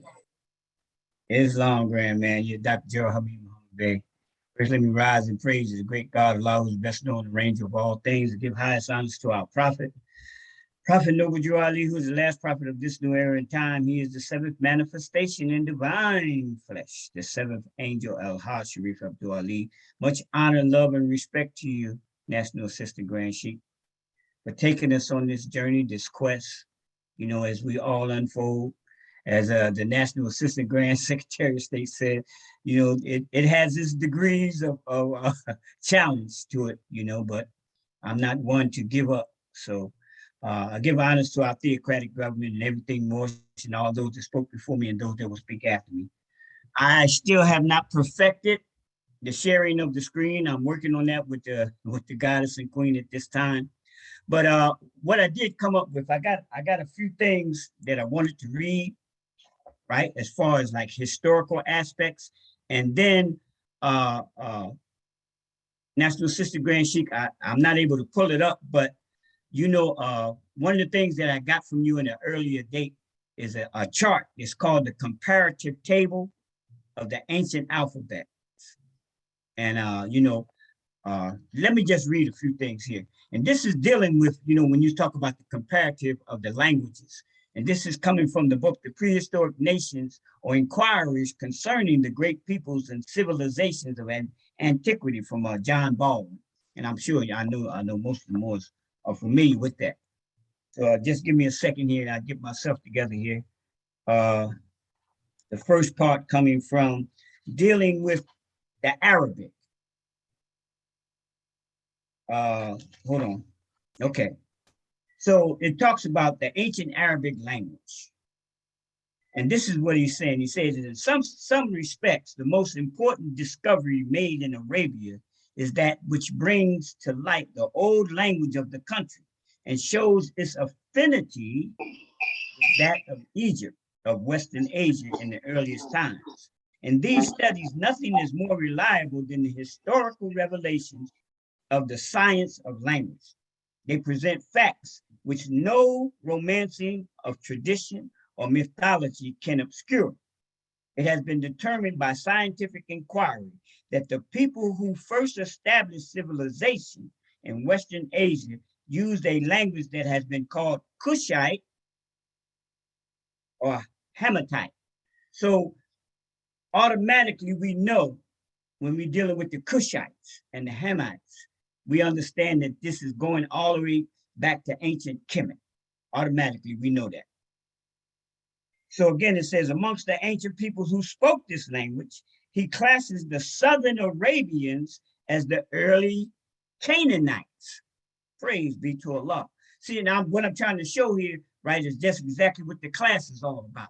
Showing how, right, the transition or the obscurity that they have put forth to make us think, right, that Arabic or other languages came before the language of our ancient ancestors.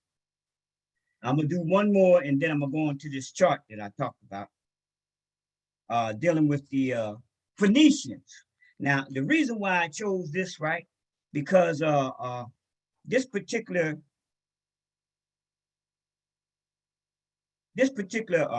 quote is to me, it's a misquote. Like we understand how they try to distort or keep us from actually finding out or being able to trace. Listen what it says. And generally, right, this is on page 168. It is generally assumed that the Phoenicians spoke Hebrew or a dialect almost identical with Hebrew. The correctness of this assumption, however, has not been clearly demonstrated, while modern researchers have shown that the earliest language of the country was Hamite or Kushite. Now, wait a minute. Now, if you're saying that the Phoenicians, right, are the ones who came forth with the first writing, but then you turn around and tell us, right, that the earliest language of the country was Hamite or Cushite, we understand, right, that the Phoenicians, right, are descendants of the Cushites and the Hamites. So in other words, how are you going to tell us, right, that the Phoenicians were the one that come up with the first writing? Okay, that's it as far as that, you know, and we could go on with that.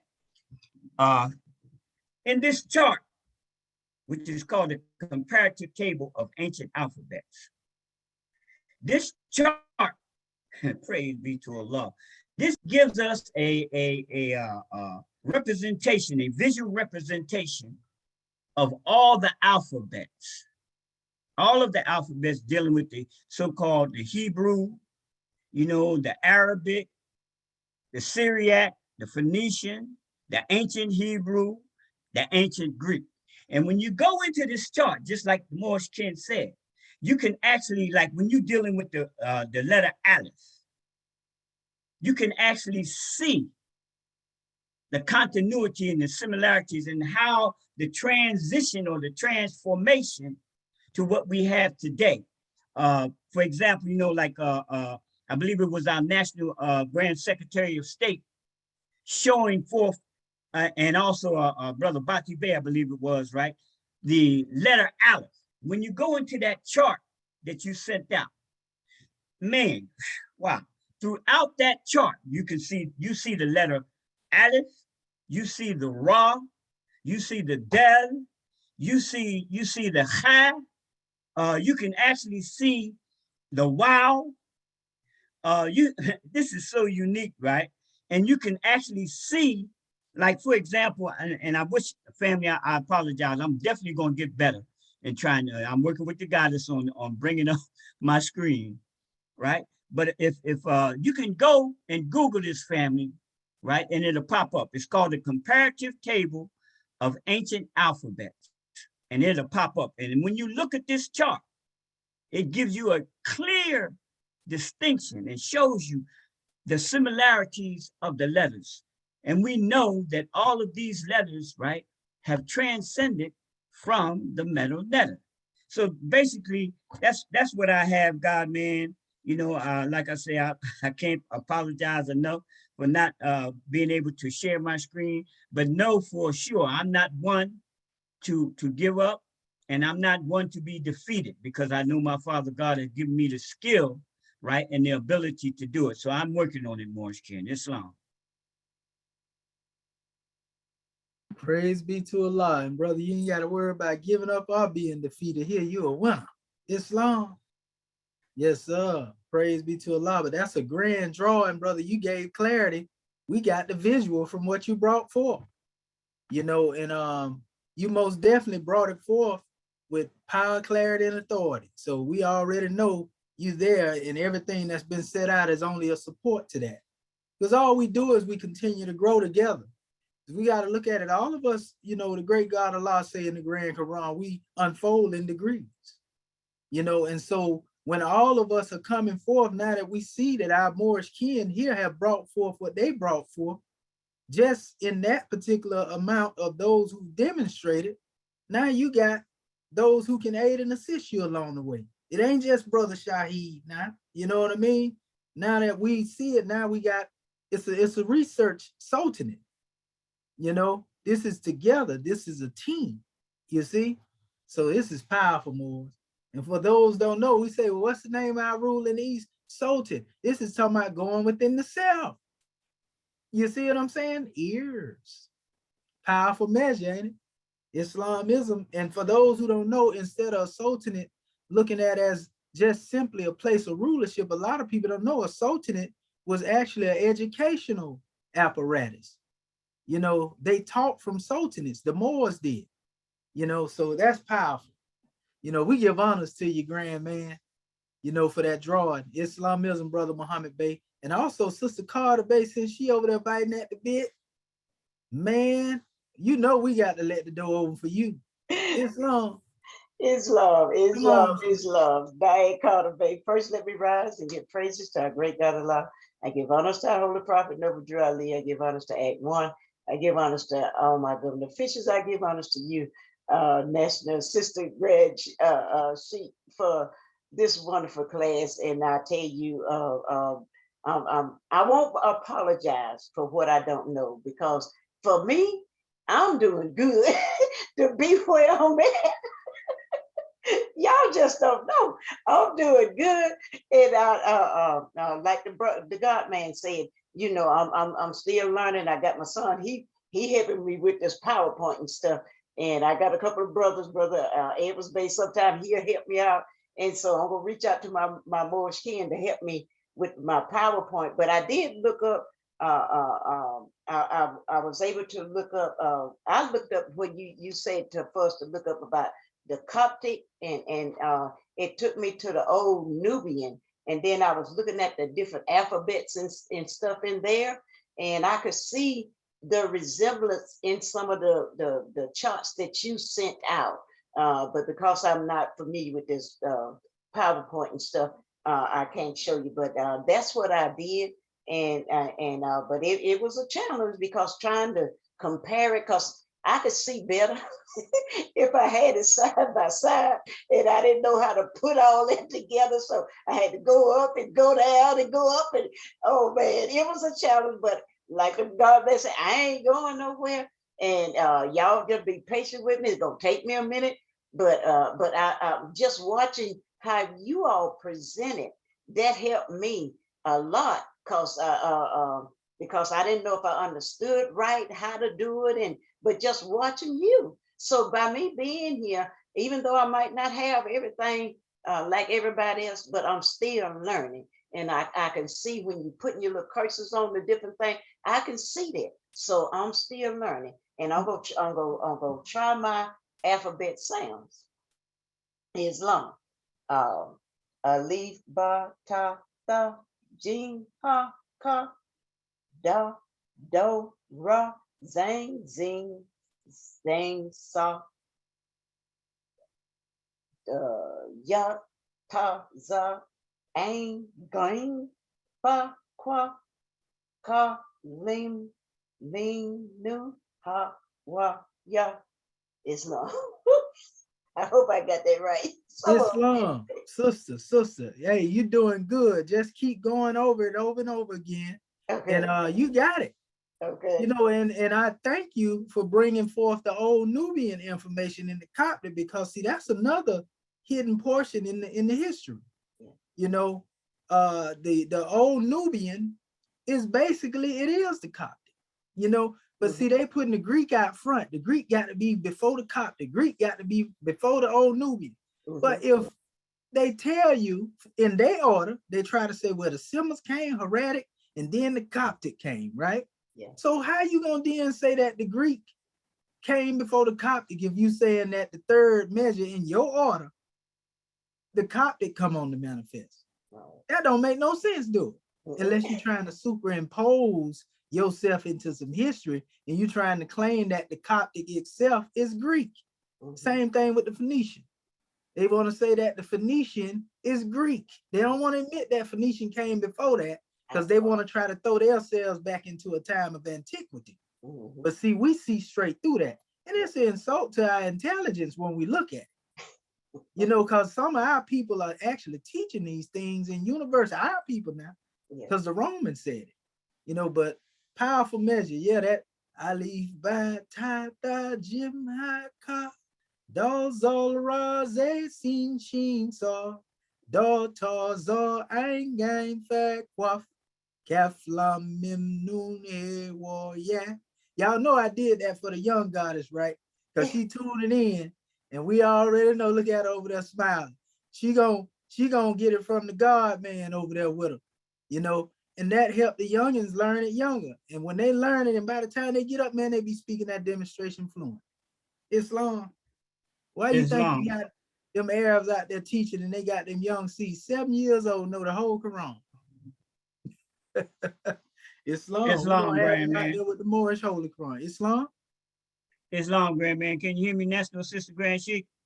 Yes, sir. Gratitude, Sister Carter, babe. We love you, sister. Islam. All right. Yes, sir. We hear you, grand man. All right. I just remember I didn't do my recitation of the alphabet. With your permission, I just would like to Yeah, call yeah, forth for yeah, that. yeah. All is well, brother. All right. Praise to Allah. Islam. Alif, Ba, Ta, Tha, Jim, Ha, Kha, Dal, Zel, Ra, Za, Sin, Shin, Sod, Dod, Ta, Ra, Ain, Ghain, Fa, A, Kaf, Lam, Mim, Nun, How, Wow, Yeah. Islam. Islam and gratitude. And we heard the emphasis on the end measures. That's powerful, brother. And the main measure they getting is they pushing that very prefixing portion out of them. You know what I mean? The you know, powerful though. Grand droid. You know, so praise be to Allah.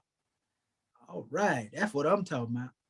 Okay, another more that would like to bring forth their measure. This has been very harmonious here.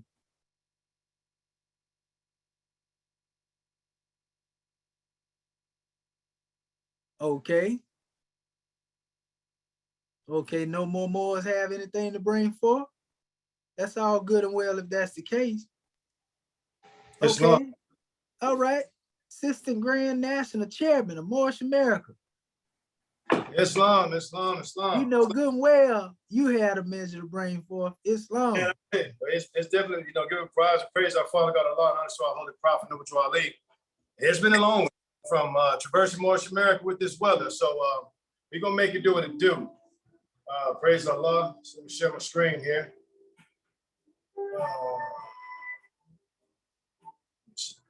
First.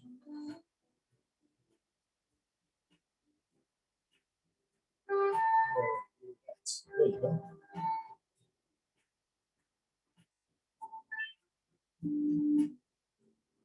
So we go back here. Y'all see that? Not yet. Hold on. Not yet, my brother.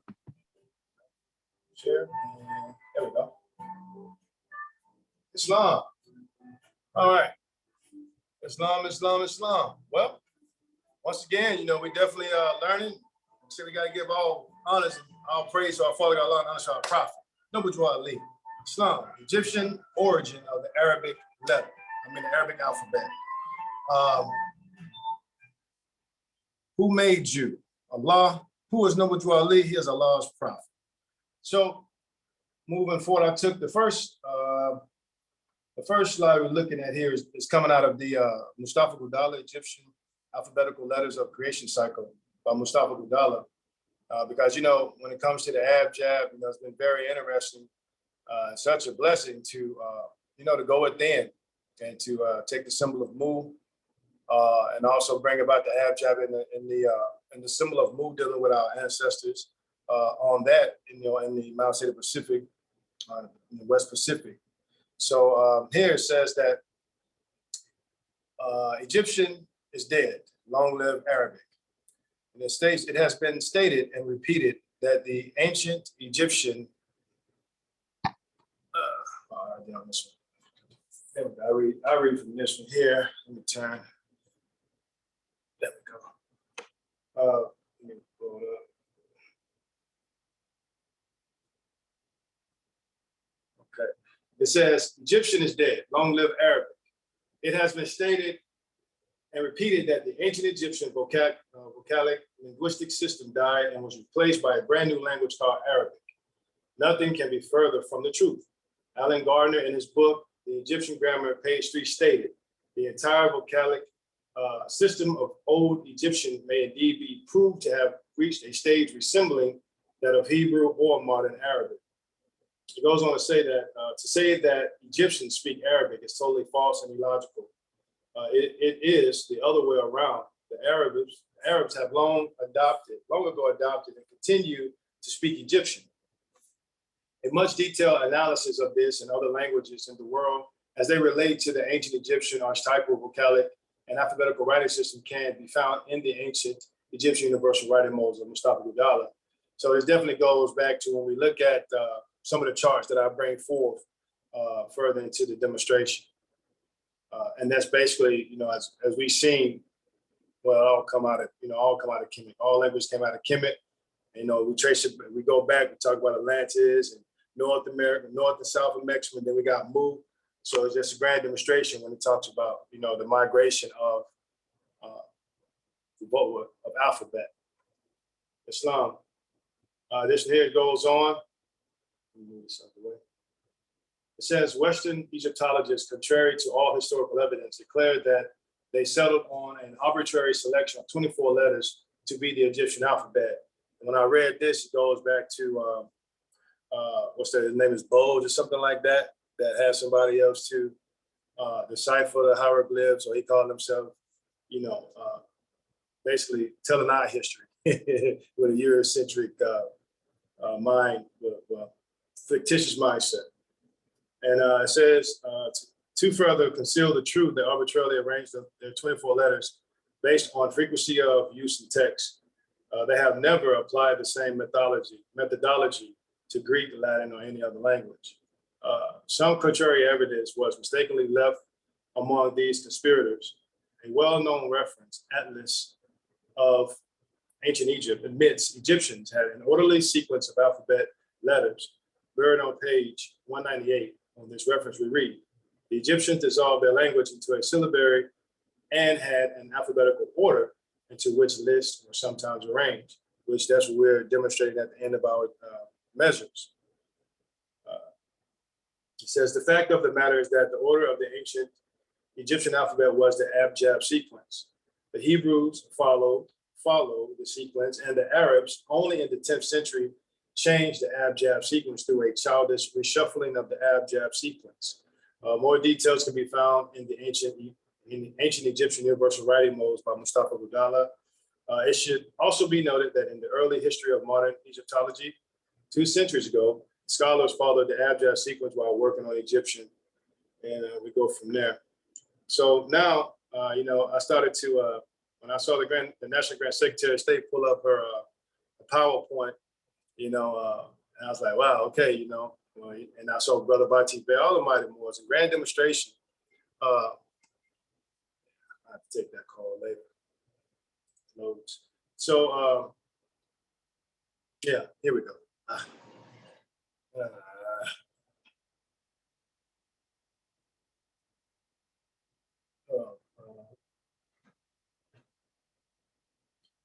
Let me call you right back. Okay, all right. Pardon about it, Morris. I'll get that later. So, so back to here, when I chose this particular chart, like I said, it definitely stood out to me. And once again, the demotic, we use demotic, correct? And so if I missed something, just pardon about it. Like I said, it's been a long week, but ain't no excuses. So when we talk about here, I look at the two lines. So when I saw the 2 lines, I went down to, let me see here, the 2 lines where you have here, I went right here with the A, because to me, all they did was took out the line up under it when it comes to demotic. And this might be like, say, one would say just, it could be they took it out, but at the same time, I go over here and I see the same 2 lines over here, just with a curve and a little difference in the, right over here, a little difference in how they write it up when it comes to the letter, see right over here, the letter C, Islam. So, and then also going forward, we have, this is the A. So when I see this, let me see, the B. And the reason why I said that this could be A as Aleph, because this represents the B. Like it looks like number 4, but over here, it just has a hook, more so like the scimitar, like a hook right here, versus here, it's just like a number 4, Islam. Here we have our next letter. So when I see this, this also, I say being from the Mississippian culture, coming out of Mississippi, I see this sound a lot dealing with the Delta, being from Memphis. So the lower, that's pretty much Lower Egypt over here. And over there, they have signs just like this on this actual copper man, it's a copper, man, just some history dealing with Mud Island and things like that. But this is the deep, or one would say delta here, because when you go here, where we at? Right here, right here. You see it like it has it's going down, but here it just has the V versus here it has a looks like an arrow. Islam. And then here we have the next letter. So when I see this, as I move on down the line, we see it's like a kickstand. So at this time, I move down to, well, pardon the body, the X right here. It looks like an X. That's where I had the X. Got caught up here. So this is like a kickstand. So when I saw this, I went here, but also I went over here to the T, because if you turn it around, it could be also a T. This letter could be a T. And also when it comes here as well, man, these letters are hard to see. A, B, G, D. Yeah, when it comes to the D. Let me just pull up on my phone so I can get a better visual.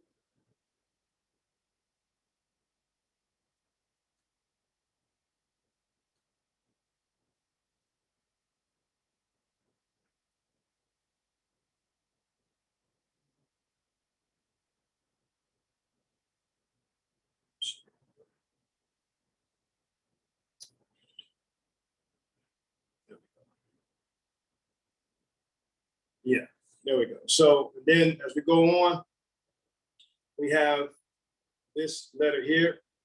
It looks like, for myself, it looked like a throw stick. So at that time, because of the hook up top, I come here to this letter here. Let's see, bring it up.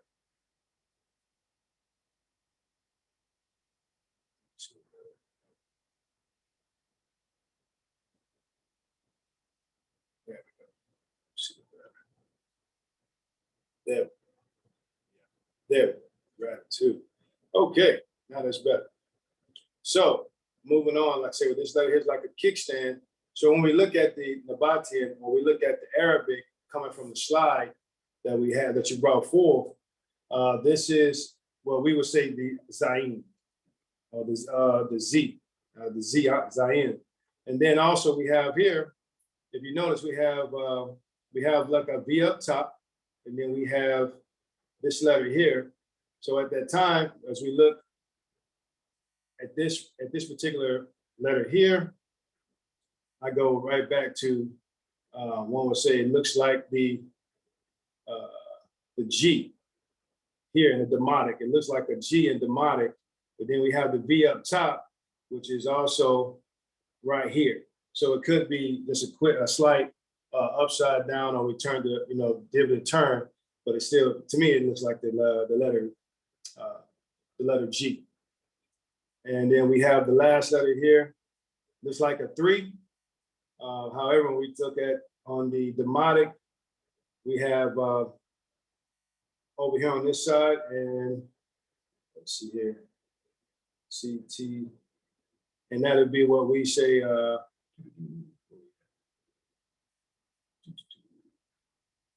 or the side, I think it's the S, the side D, and it says, yeah, it's the S, the side D. So now moving on to the second line, moving on to the next slide. This right here, I chose, let's see. There we go. So this next slide that we see here,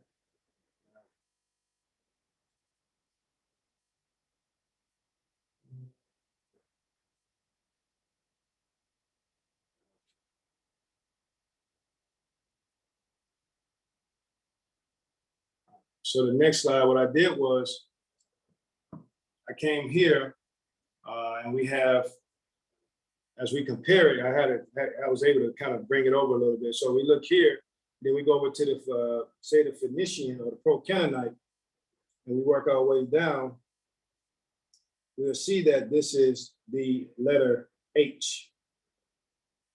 The letter H. So that is the ha. And then as we go the next, what we see here, and we go back to say Proto-Canaanite, we'll see that this is also dealing with the B. When I saw it, it looks like the letter B when it's dealing with the Ba. And because here we have shaped like, let me see if I can bring it over.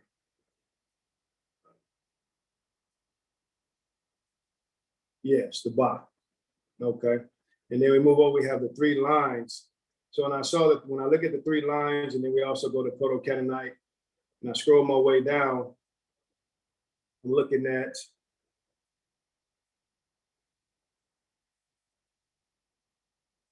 the 3 lines dealing with the actual letter H. And that's dealing with, when I see the 3 lines dealing with H, because if you actually turn it, if you turn that particular, those 3 lines, it actually means H. And as we see here, I can't try to blow it up, but right here, right there. So with that, in closing,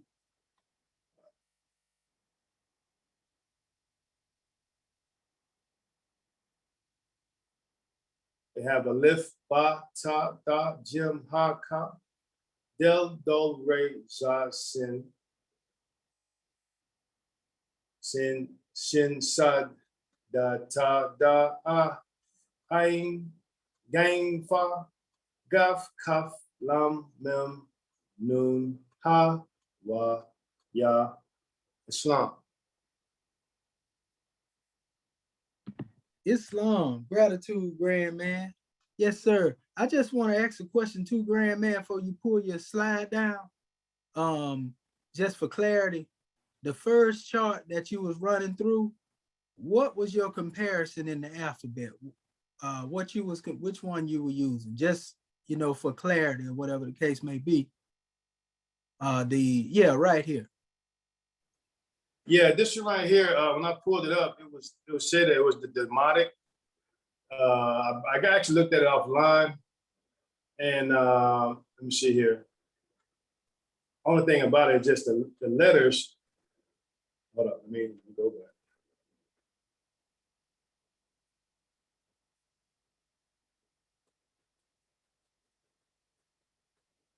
Yeah, so basically this was a Demotic. It says a Demotic script. Right, And, right. yeah, it was Demotic script. So what I did was when I saw this, or when I saw this particular off the PowerPoint, I immediately saw the 2 lines, being that here, the 2 lines, yes, dealing here. And I saw this particular dealing with the Ba, or this, I mean, abs, you have the A, the B, the G, and then you see the kickstand. So that's what I saw as I was last night, as I was, putting the slides together. And so therefore, that's why I used this particular measure coming off of just say some I saw line, but also it had the different one would say you would see just like say like a dot or something like that. It had it in parentheses. So that's why I used it to actually demonstrate the first line because of the similarities, this being Demotic. And then this is also, it said online, this was also a Demotic script. And then that's why I just followed it up with the next slide to bring forth. That's why I utilized this slide. So when I utilized this slide, I saw the, I want to say the A. So when I brought on, I used this slide because this slide had a multitude of, say, the Proto-Canaanite, things of that nature. And also it had right beside it the A. So I was able to actually see it better and to be able to depict or familiarize myself with the actual scripts here, the alphabetical script here, along with these over here, and just get a familiarization with the letters and the chart. Okay. Yeah, I was looking for the Arabic comparison, but that's a grand draw and then comparing it to the other alphabet as well. Okay. And that other chart that you had at the top, that was actually Coptic next to Demotic. So it was Demotic and Coptic next to Demotic. You know, okay. Yes, sir. Yes, sir. But grand drawing, grand man. Praise be to Allah and Islamism. Islam. All Gratitude. right. Gratitude. Okay. Well, is there any other more that would like to share their special portion? All right now.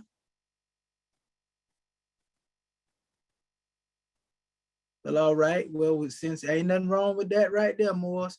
What we gonna do briefly, we gonna go through a recap, you know, the aid, and I just got a few measures to bring forth, nothing major.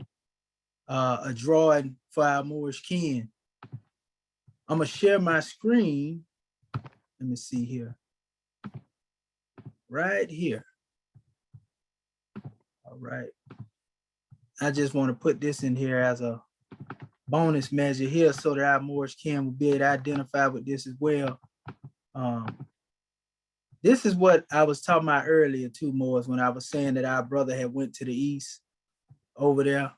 I'm just showing you, you know, they actually gave him, you know, a similar sash like that of our prophet when he went over there to that land, you know, and I showed as a mark, and that's what the Moroccan brother got mad at us for, you know, so to speak. But praise be to Allah, we love the fact that our entertainers are coming closer to their roots, because Ludacris ain't the first person to go into an area trying to seek out his Moorish heritage, so to speak. Brother Most Def performed on the stage with our flag behind him on a projector screen. You know, we give honors to that brother. Unfortunately, he got blackballed, and they exiled him and everything at one time. And also another grand lesson, our brother Tupac, he was very familiar with our prophet too. This is just bonus measures here. The brother Young Noble, because the brother named all them brothers that followed him after different individuals in the world, you know, mostly dictators, to show them the ugliness of the world, and basically the hate that you give mess up the whole world, basically. And so that was his metaphor. He named all of those who were with him, and it was 7 of them. But the brother Young Noble revealed that, you know, that he used to rap back in the day and used to spray paint. He said, but Pop gave him the name Noble Drew Ali, you know, which is not strange because he named his album The 7-Day Theory, you know, which you see right here. But that's just powerful, seeing how our entertainers actually have a correction. And he also told the brother he was the only one that didn't have the name of a dictator that Pac had given to him, because the other was Napoleon, Castro, Gaddafi, all them names like that. But he got the name Noble Drew Ali. And he told him, he said, it's like you are perfect. You see, so he looked at the 7 in perfection. So, you know, brother was a grand reader. Just wanted to add that as a bonus for people that didn't know it, because I didn't know it. As much as I'm familiar with the brother's demonstration. Now, this is going to be a measure to give somewhat of a recap, Moorish kin, in what it is that our Moorish family brought forth. And as you can see, I have little red lines under certain measures, and we have the chart next to it to show some comparisons. And we're going to try to go on a line by line basis in regards to dealing with this. And you know, we can see in this letter here that I didn't line up here, you know, as well as this one here, you know, which is similar to it, but a little different. You know, I see the alphabet meme here, right? You see it? Let me blow it up here. I see the alphabet meme here, you know, and that's different forms of it they have. That's like the middle form. You know, that's a meme symbol that we can see coming back from the Demotic text. In the next line, I see the letter Ra here. You see? Let me blow it up a little bit. Ra. And I'm just, reason why I'm not going into a exact order, you know, is because I'm going line by line. you know, and let me pull this letter R up over here. As we see, there it is right there. You see different forms of it, but that's the letter R right here, right? I'm gonna go back and compare it again. Uh-oh, there we go again. This thing here always trying to jump out of sync, so to speak. Get back there, I see. Let me get this here. Come on, there you go, jump back up there. There we go. Okay, so basically, what we are showing you, Morris Ken, that letter again is most definitely in line with Ra. We see bar right there next to it too, don't we? I can also see, and I should have took that all the way over. I did it over here, down here. I see Aleph here, but really in all actuality, I see Allah.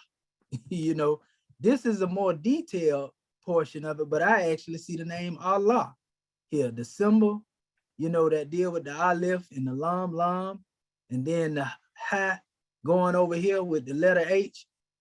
You know, I can see that all day right there. You know, that was powerful for me to find that there. You know, then that would be the same as here, but I was looking and I seen the Aleph and it rolled over into the name Allah. We are already familiar with this portion here, the ALL, and this is your H right here. And I'm gonna show you what I'm talking about. Pulling up the high, right? And that's actually dealing with what we call, because they got different forms of it. You got the beginning form, the middle form, and the end form. And here it is right here, actually. Hey, there it is right there. And sometimes you'll see it, you know, just as they showed it in a circle, based on the chart that you're dealing with. See here, hey. Sometimes they say hey, but really you're looking for the sound. It's not so much as the vowel in it, it's the sound, you see? And that's at the beginning of ha or he. So yeah, right there. I was looking for the Aleph and end up finding Allah. That's a powerful demonstration. Again, we want to blow that up so our Moorish king can see that. Allah. That's what I seen. And it ain't strange because we actually showed in another measure from the Temple of Ptah, they had the same measure here. You know, and a lot of the teachings of the Arabs, they came from the teachings of Ptahhotep. Ptahhotep taught what? The teachings of peace, right? Islam. Now, this is actually almost like an Arabic word right here. You see, because this looks more like K and the letter L. See these two letters here, K and L. Let me go back over here and give you the comparison of it. The letter K, see the letter K here? See the different stages it go through? And I seen that in some of the hieratic charts that our family was putting up there. That's another form of, that's the actual letter there, but these are different forms that it go through. The letter K, Kaf, right? Again, want to show our family that comparison as we can see it here, right? Now, let us go back over here.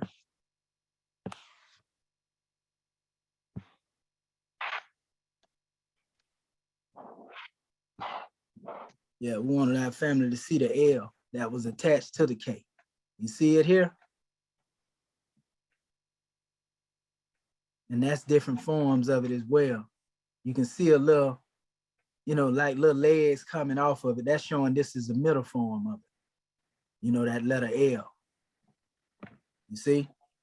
So that's powerful in and of itself, family, just to be able to see.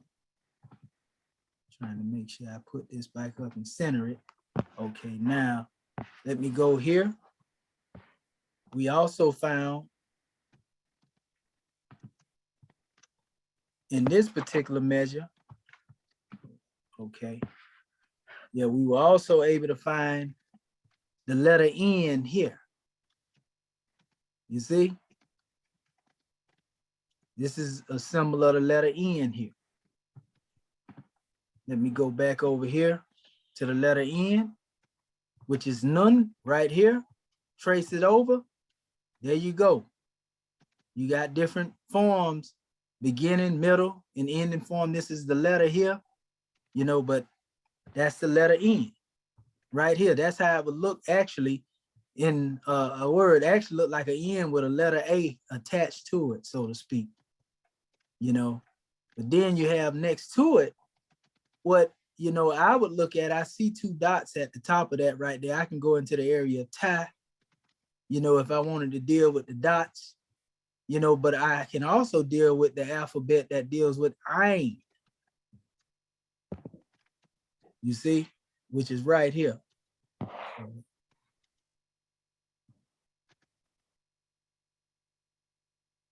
Trying to pull it up right here for us.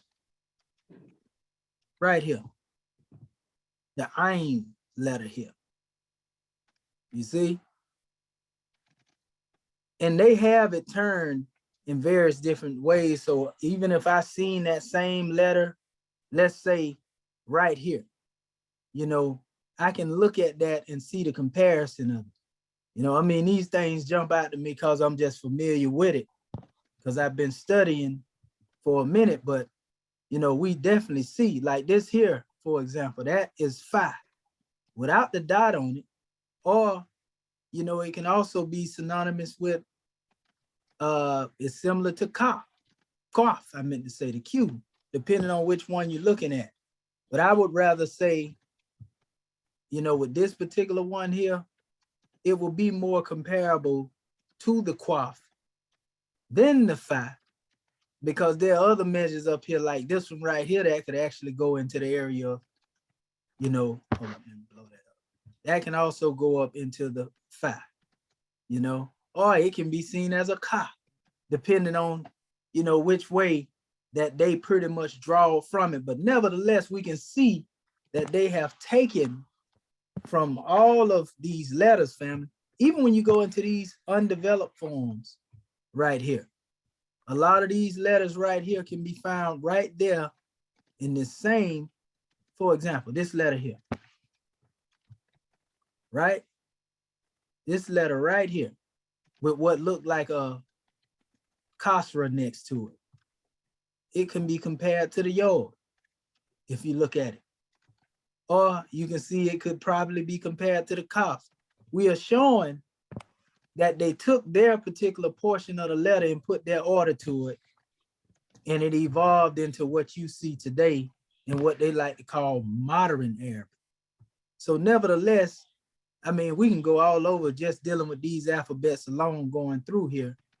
I mean, you can't help but see it for what it is. They can't get away with it. Right here, here's the Ba again, the letter B, right? We familiar with that one. Now I see here the letter Wa, the W.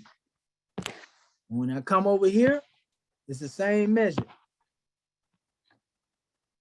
Let me see here.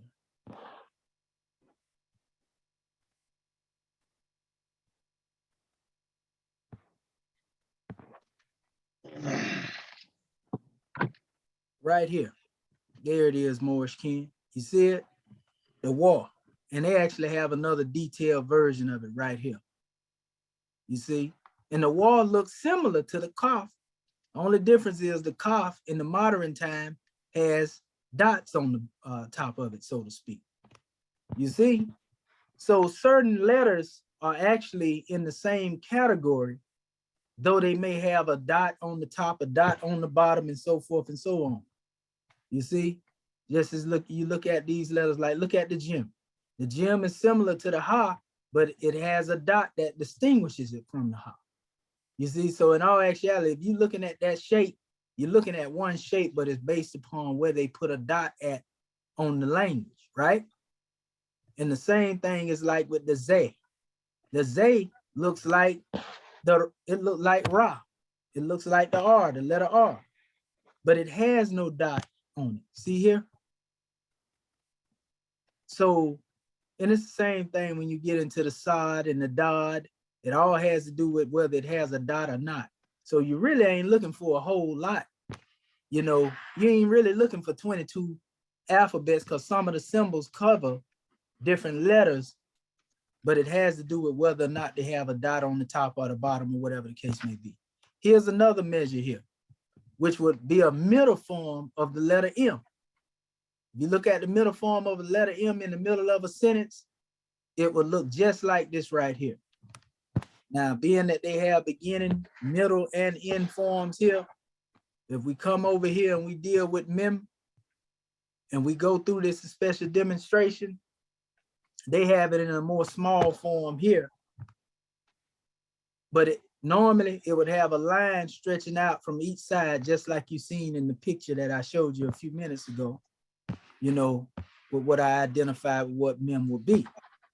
You have sheen here, which this was pointed out by a few of our Moorish kin, you know, but yet even though you're dealing with sheen, we're gonna go over here so you can see that right here, right? You're dealing with sheen, it becomes sheen or seen as a result of whether it has dots on it or not. Seen, and the sheen has 3 dots above. You see what I'm saying? So here you go right here. Seen, sheen. Same letters coming from the S root, but one just has 3 dots above it and one doesn't. You see what I'm getting at?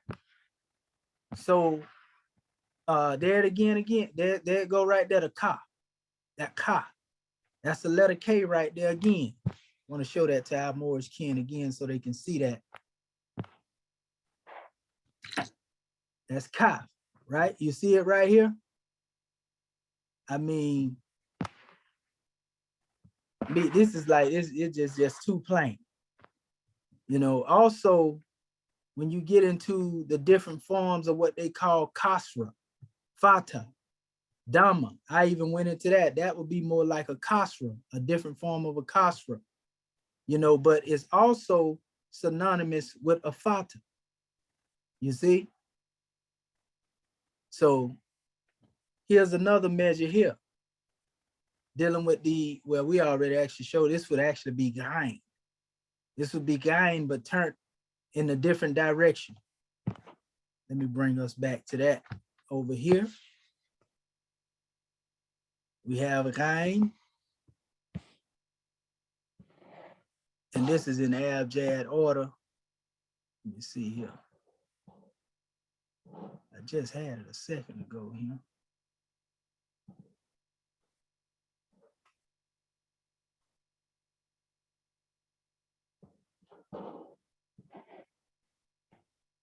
And actually, in this particular chart, they didn't put it here, but it's actually here though. The gain is just a letter, as we know, if you go into the other chart that I gave you, it's in the it's basically a dot above this. This what it looked like a letter E. It's a dot above it. That's the letter gain. We'll pull that chart up in a second with the letter in it. So different people that be putting these things together, they leave certain things out here and there, and they put certain things in certain orders. But yeah, that would most definitely be in line with this particular symbol here, the gain. We'll get to that, right? Again, this is another form of the letter that deals with kaf. That's just another form of it right there. On the line, let me go back to the kaf we went to. We done hit that one a few times, but it would go to the actual alphabetical symbol here, that kaf, right?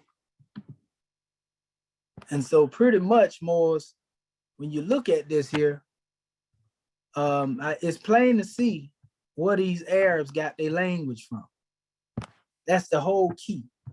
You know, they got their language from our ancestors, even though they don't want to admit it. And this is the first time we ever been able to go into exposing, you know, this special demonstration. That's another letter N right there as well. You know, if you look at your Arabic, that's the A, you know, so, I mean, we can go on and on, but our Moorish kin is covered. we pretty much covered the whole alphabetical system. You know, here are your vowels, and we'll get into them in detail briefly. They can be spotted throughout this special demonstration. They didn't use but 3 sounds. They got the A, the I, and the U. So if we were looking at the Dhamma, for example, right? This is the symbol for Dhamma, right? Look like a little ribbon, right? So if you go here and you search this chart, you would actually see one similar here, right above this letter. If you turn that upside down, so to speak, you know, we can also see a relation to that in another letter H that's seen in the chart. And these just bonus measures here, right? And the H that I'm referring to, that's right here, basically. That's the high.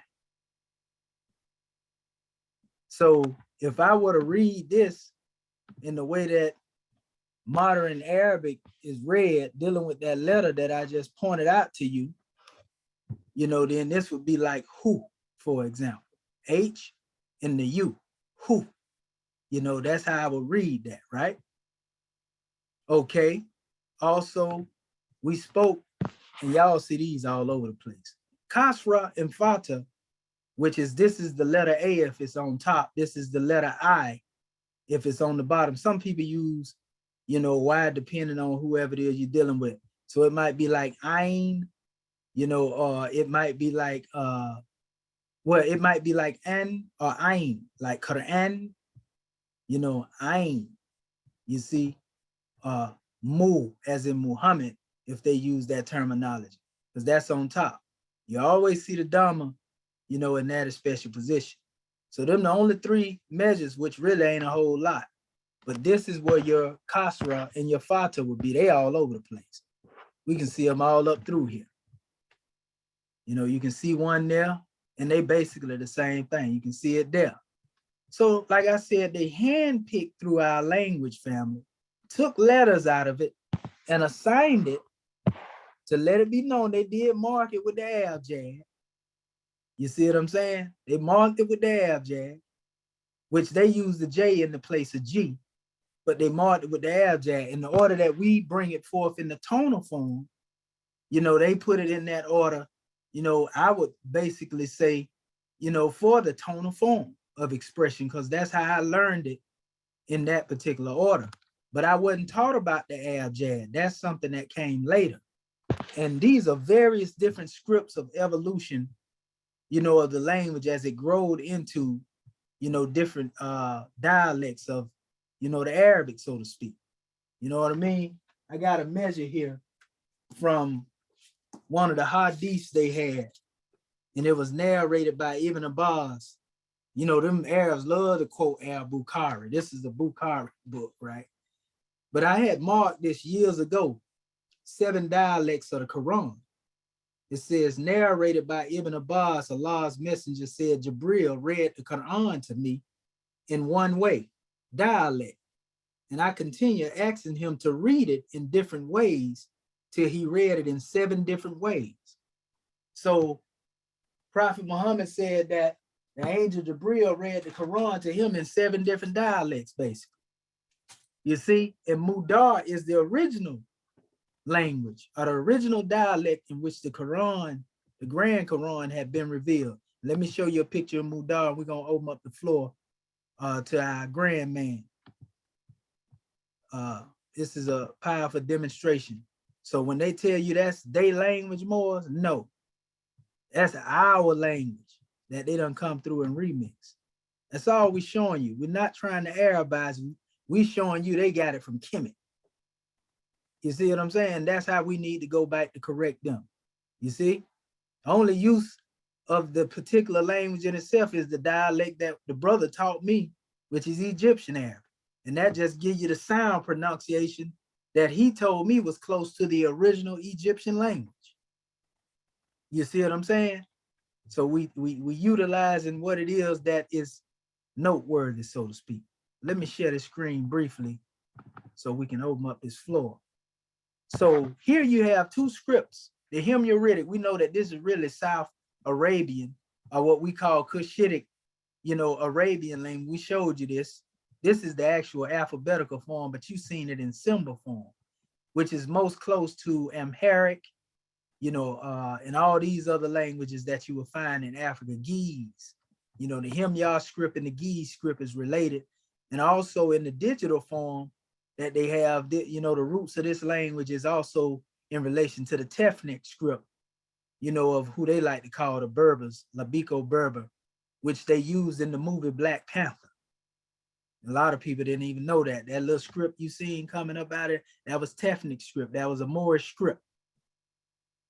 And here is the Mudah. Now that you see, and this is the only fragment they've been promoting as a piece of Mudah.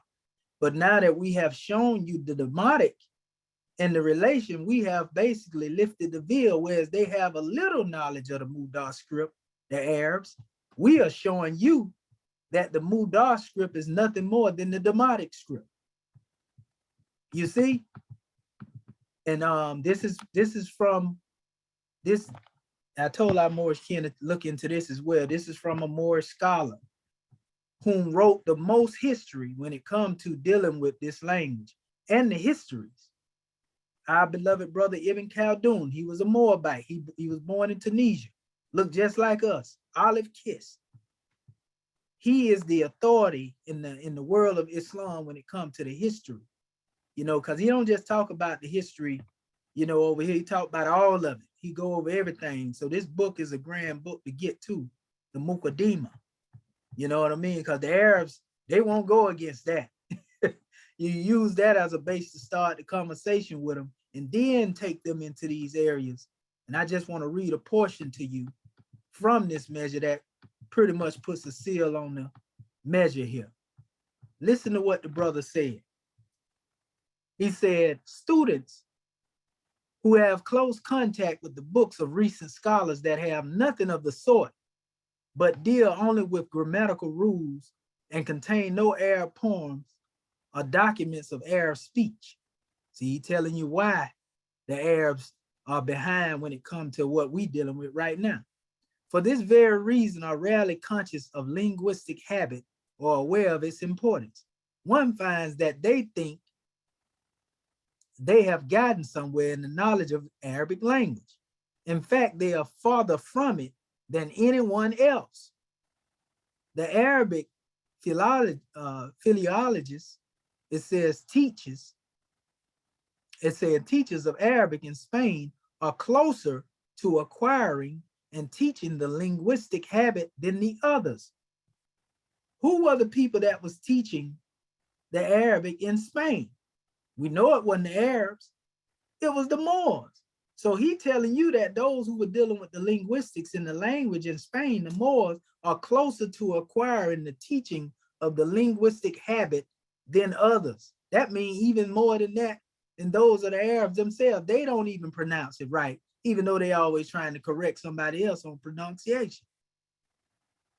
And see, just because the language was revealed in the Grand Quran, well, a book was revealed, and Allah used, and I've been telling the family this for years, the Orthodox Muslims, I've been telling them this. We used to go back and forth, and I would tell them, brother, just because the Quran was revealed through the Arabic vehicle, don't mean that they were speaking Allah's dialect. So though Allah used that Arabic as a vehicle, the dialect really could only be understood by the Prophet Muhammad himself.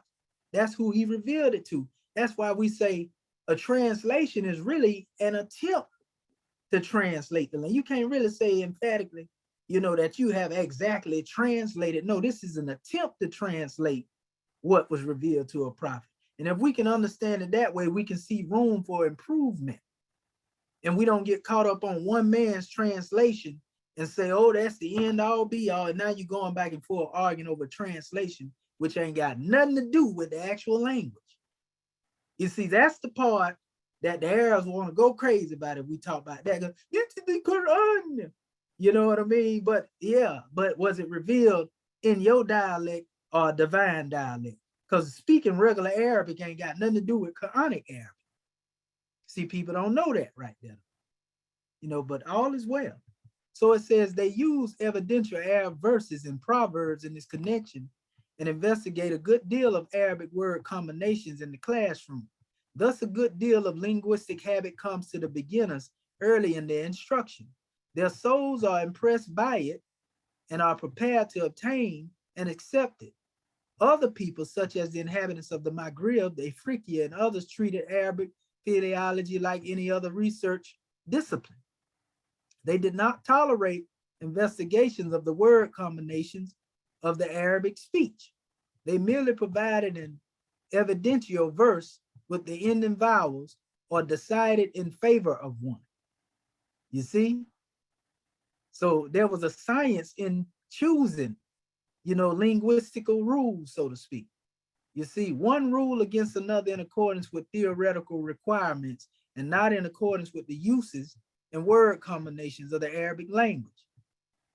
It says, with them 1375, and they make a reference to different points in the book. Arabic philology thus came to be, in a way, one of the intellectual norms of logic and dialects, and thereby remote from the ways and habit of language.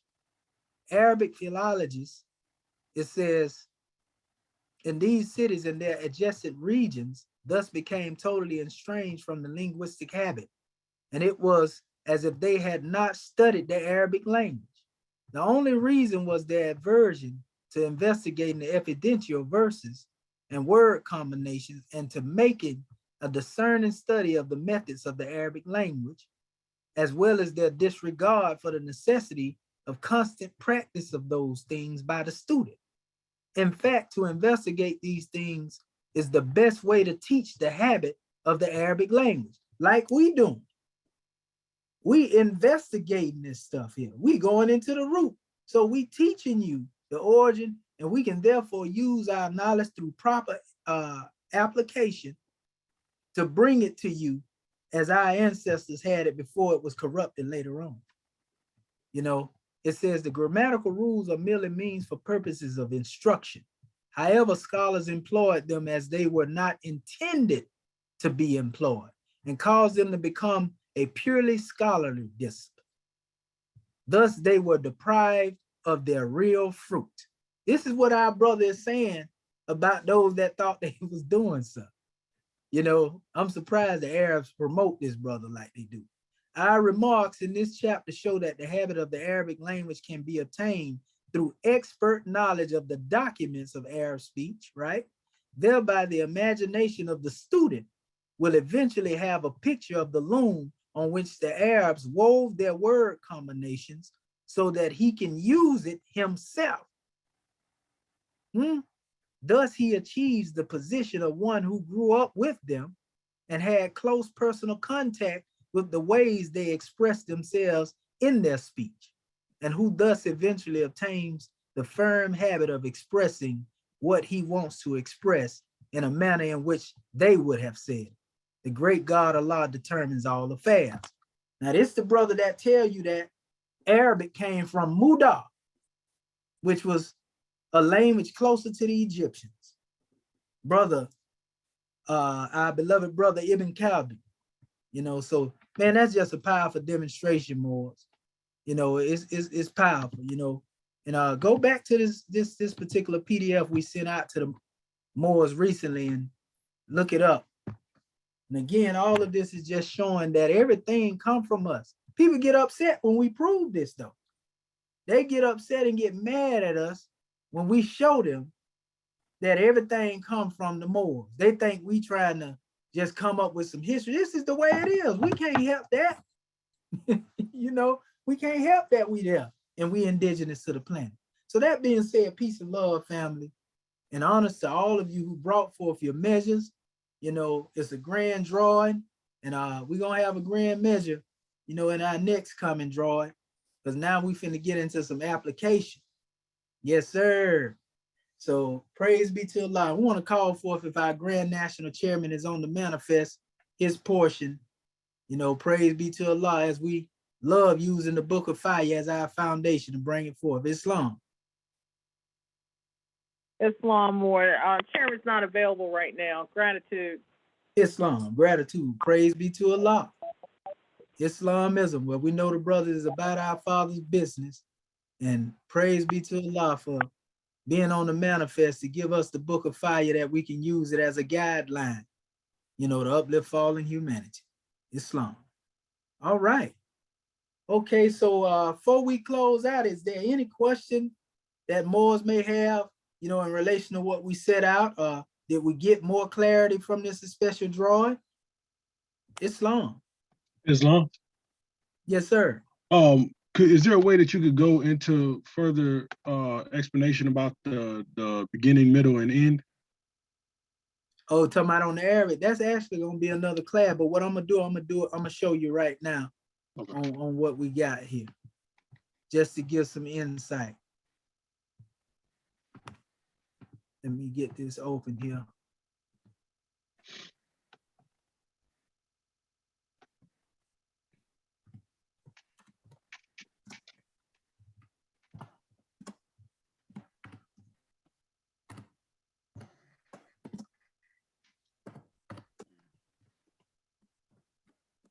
Okay, yeah, because a lot of this measures here that we bringing on the manifest, they will be used.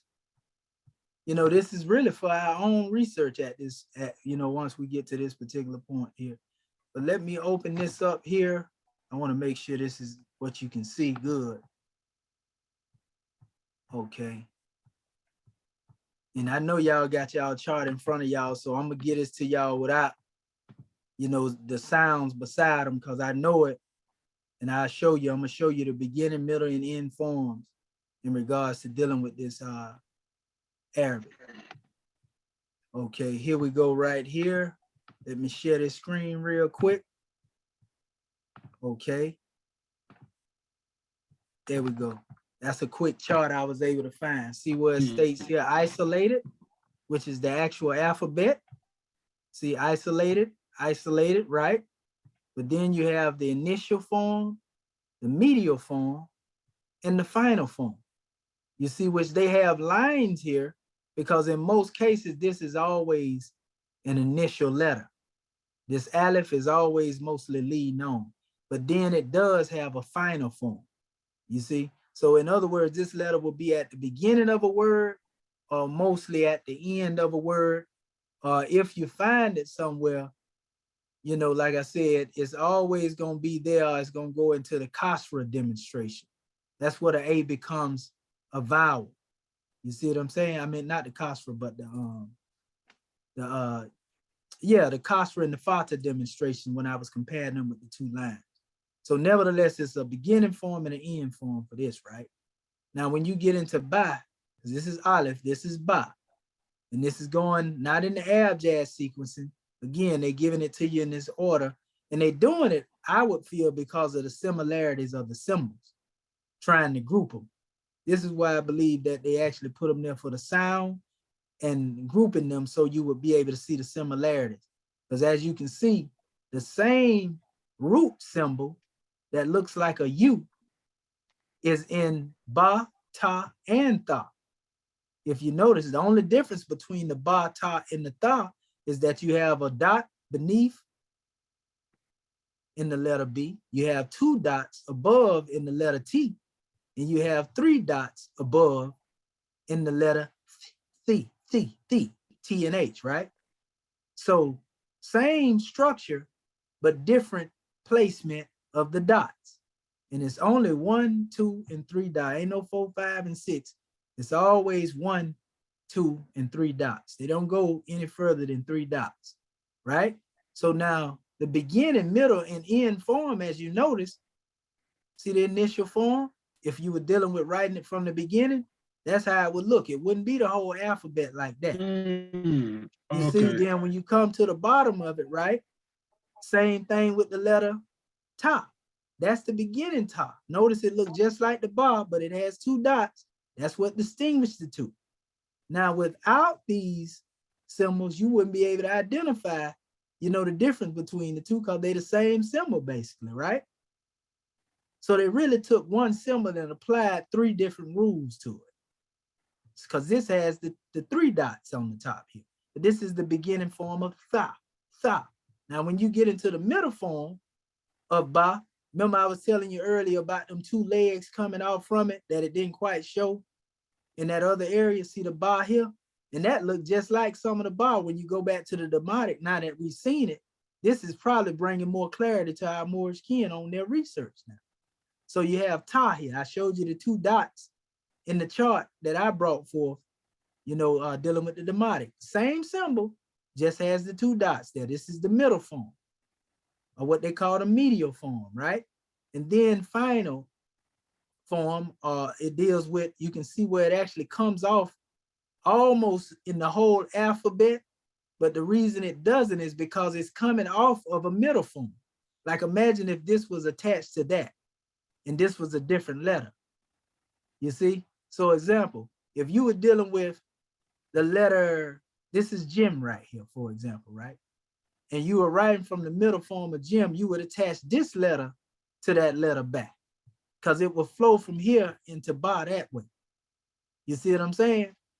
And that's the sequencing of the letters. So, but nevertheless, these three in structure or root, they're the same. They just have three different rules in identifying the letter: beginning form, middle form, end form. And the same is here when you deal with Jim. You see, same in the essence at the root, but they have different rules. This one has a dot, you know, in the center, look like Pac-Man eating a pellet, right? So this one here has nothing there. That's the ha. That's the Jim, and that's the ha. This is the ka, right? You see? Right there. You see the difference? The only difference between the rule, the Jim has the pellet, the ha doesn't have it. The ha has one above the top line. You see? And so when you go into this aspect, again, you have a beginning form of the Jim, you have a middle form, and you see it, and then you have the end form. The end form always ends almost similar to the actual alphabet itself. And this one here is almost really spot on in these particular letters here. You see, but you can see that little hook line coming off of it, and that connects to the other letter. You see?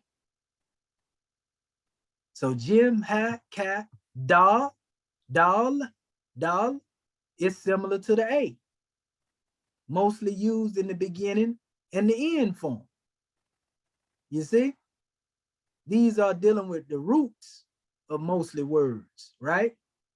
Okay, you got dhal, which is like D-A-L, you got D-H-A-L, dhal. Or sometimes you'll see it pronounced as T-H-L. You see? Depending on who bringing it forth, because they have different dialects of the Arabic as well. So this is a beginning form, end form. See, this same thing here. Dal, zal, ra. Notice that the ra has a beginning form and an end form. You see? And okay, you have here, same thing. Za, za, same thing, beginning form, end form. Then you have sheen, a seen, pardon self. You see? It should have been, well, they actually did it right, seen, sheen. Okay, yeah, so you have the seen here, which is S-E-E-N, or sometimes S-I-N. Some people pronounce it that way. This is the alphabet, beginning form, middle form, but you got to be careful with that right there. But it wouldn't be too bad, because if you see that little water ripple there, you know, you'll know that it's still dealing with the same thing. And this is the end form. Same structure though, seen and sheen. The only difference, the rule is this one has 3 dots. Nothing above the seen. 3 dots shows you this is sheen. You see? Beginning form, dealing with the alphabet itself. Over here, sod, right? See the middle form? See the end form, similar to the actual letter. Dot. See? And you can see it, man. I mean, that's basically really the gist of it, family. As you go through it, You see here, you got a similar letter here. When you're dealing with the ta, you know, you can see the relation to it, but there's a different rule when it comes to dealing with the dot on. And so that's all it really is. So it ain't hard, you know, for one to really read. You know, after we finished these classes, when the brother was teaching us, he actually gave us all Arabic Qurans. You know, I got a little all Arabic Quran, everybody that finished the class, and that was given to us like, all right, now, you know, pushed us out the deck. You better fly. You know, and so it's as simple though. Let me see.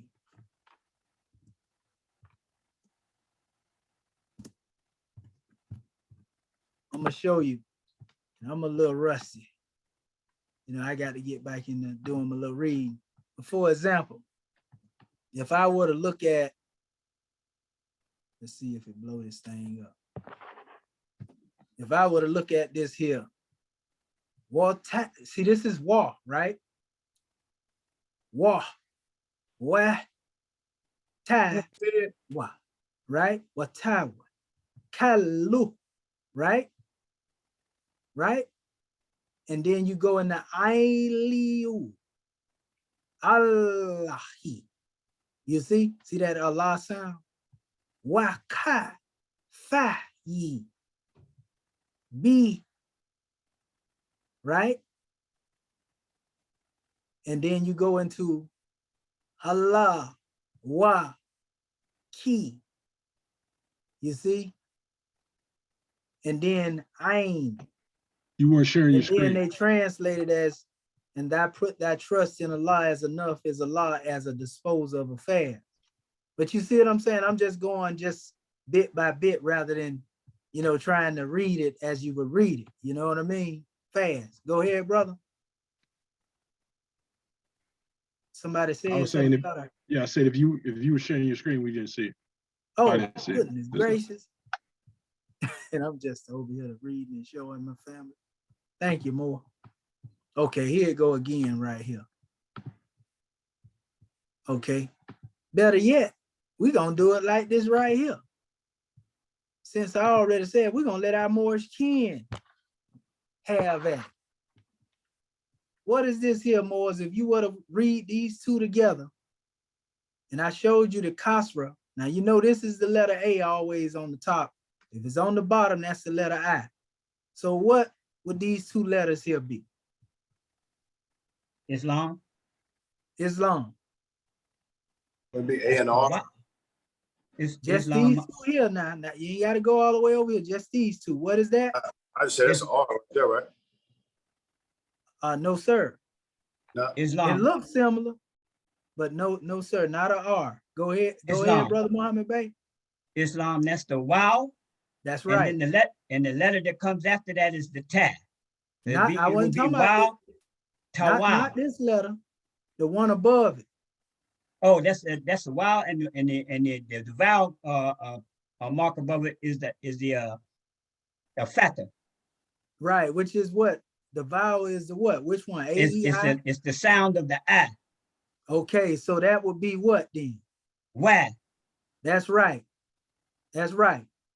You see, but yeah, that looks similar to the R, but the difference, and it's good that you said that, Brother Simpson Bey, you know, because what it does, it gives you the opportunity to see that the Y has a hook, like circle on the top of it. The Ra doesn't have that. You see what I'm saying?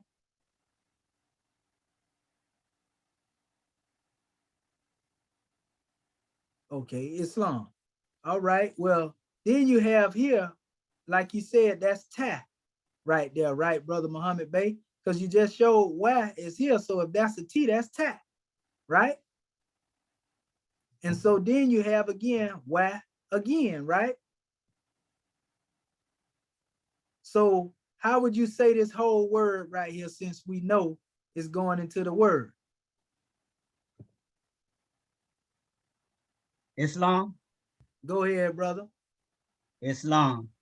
It actually goes all the way over here too. Right. That's where I was going with it, grand man. Go ahead. Okay. Just the illustration, you know, when you get to this letter Ka, you see the little symbol that looks like a bird, and that represents the duplication or the joining of that letter with the previous letter. Sukoon. So the totality of what you have here is what call. Right. And that's called a sukoon. Yes. You know what I mean? That's what brings the double in there. That's right. You know, and that's actually the letter Dhamma right there. That's you. So it's actually, you know, like you said, Watawa Kalu. You see? And then you have, that's the letter I, which is really, this is like going into the A, they pretty much together. The letter L, A, Allah. You see? And then that's the Y. Alayhu. Allahi. You see? Wa. Kaf. Right? Kafa. Right? Yeah. B. Right? Yeah. B. Lu. Allahi. Wa. Ka. Right? This is letter K. Pardon self, Waki. And it's also in the, you see the Y there as well. Right? And then La at the end. So that's how easy it is to basically be able to read that. You know what I mean? I give you another measure. For example, you see this is one of the most known measures here. Every version in the Grand Quran begins with this special state. In the name of Allah, right? I want to blow this up, and this is what we'll close out at actually. You hear him say, this, see the scene? Me, the mean, right? In the I, Bismi, A, Aleph, Allah, Bismillah, L, A-L, Ra, R-N-A, H, Ha, M here, Ma, Rahmah, Na, right? Bismillah ar-Rahman, El, Rahim, and Rahman and Rahim really come from similar roots, so to speak. You know, Al-Ram, that's what Allah say he preserved for himself, his mercy. So, Bismillah ar-Rahman ar-Rahim. That's how they break it down. You see how easy that is? You know, it ain't hard, you know, once you practice, so to speak. It look crazy though if you ain't got no knowledge of it, you know, and you never seen it before. And that's why I tell our family, I could teach that in a day, you know, and like I say, we ain't trying to Arabize you. We're just showing you the rules of giving you the aspect of language, and it's coming from your Moorish kin. You see what I'm saying? Not, you know, some Arab scholar, Islam. Islam Grand National Secretary of the State. Islam, I just have a question, Dr. Shahid. When you were speaking about like dealing with the isolated, the initial, the middle, and the final, are you speaking about the different characters, how they should be placed in the word itself? That's right. Or are you dealing with the history of how it initially started out and then what it evolved to? Well, yeah, okay, I see what you're getting at, because you're looking at the other charts where they were showing the different levels. But we were dealing with earlier actually how they are used in the word. That's what our brother Bati Bey was asking us about. Okay. But yeah, the other ones, man, true. You can see it evolved through a long lineage of measures. So that's a good question, sis, because that's something that should be known. You know, that way our people don't think that, you know, the beginning, the end, and the middle form is dealing with solely, you know, the evolution of the language and the way the words turn. But the actual language itself, we were just showing how they transition in between, you know, making words up. Islam?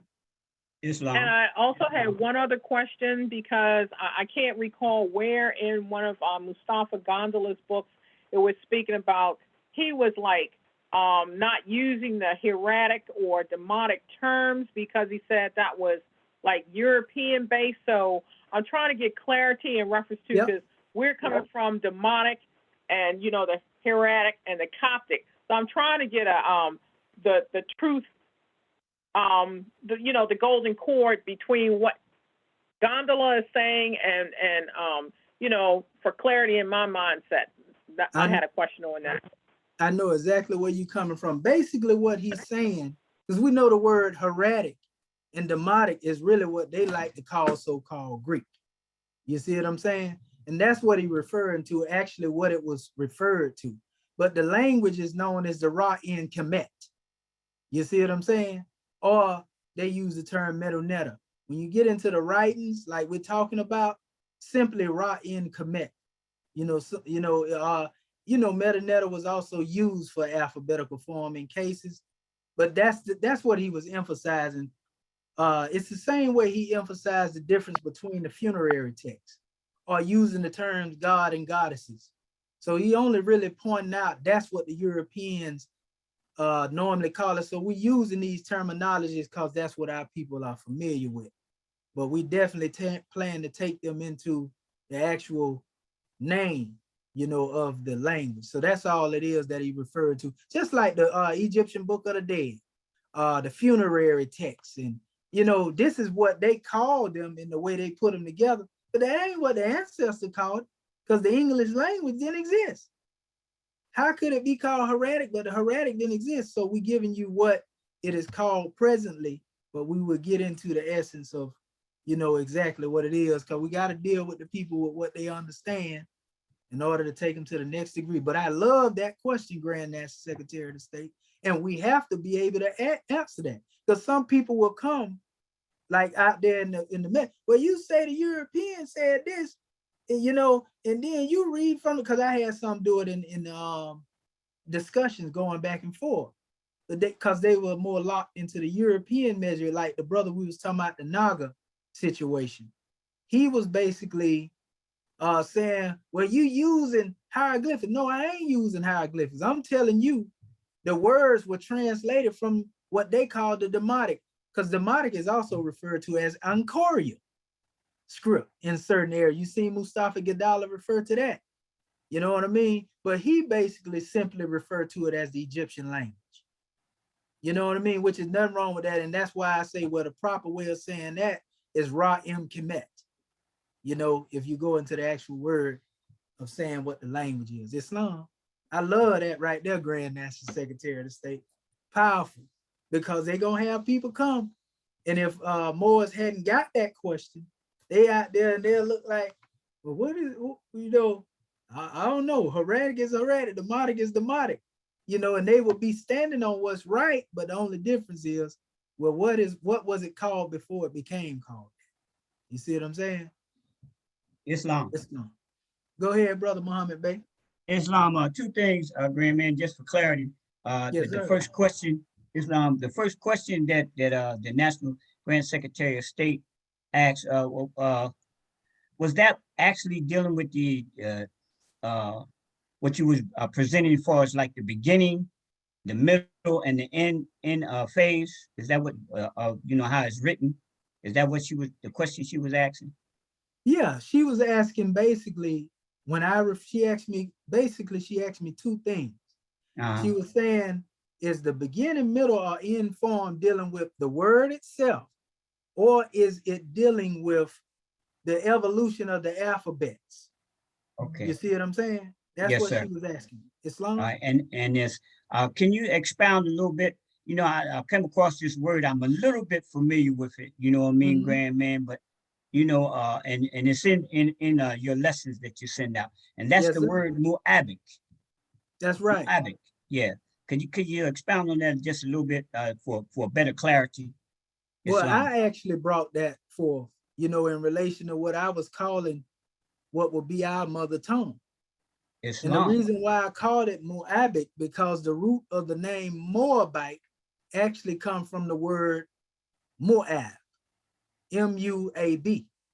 You see, and then so I added the IC just as you would with Arabic, Syriac, you see what I'm saying? Hebraic, so I added Moabic the same way. Mu having to do with the land, and Ab dealing with the father. Land of the father is giving birth to Moab. So it really ain't a whole lot of changing between the U and the O. But you know, Mu'ab goes back to a more ancient source. You will find it in the Kemetic measure that way, also the Phoenician way. Islam? That's a grand demonstration, grand man, because like you said, many people don't understand that that word Moab actually is the definite article, the father.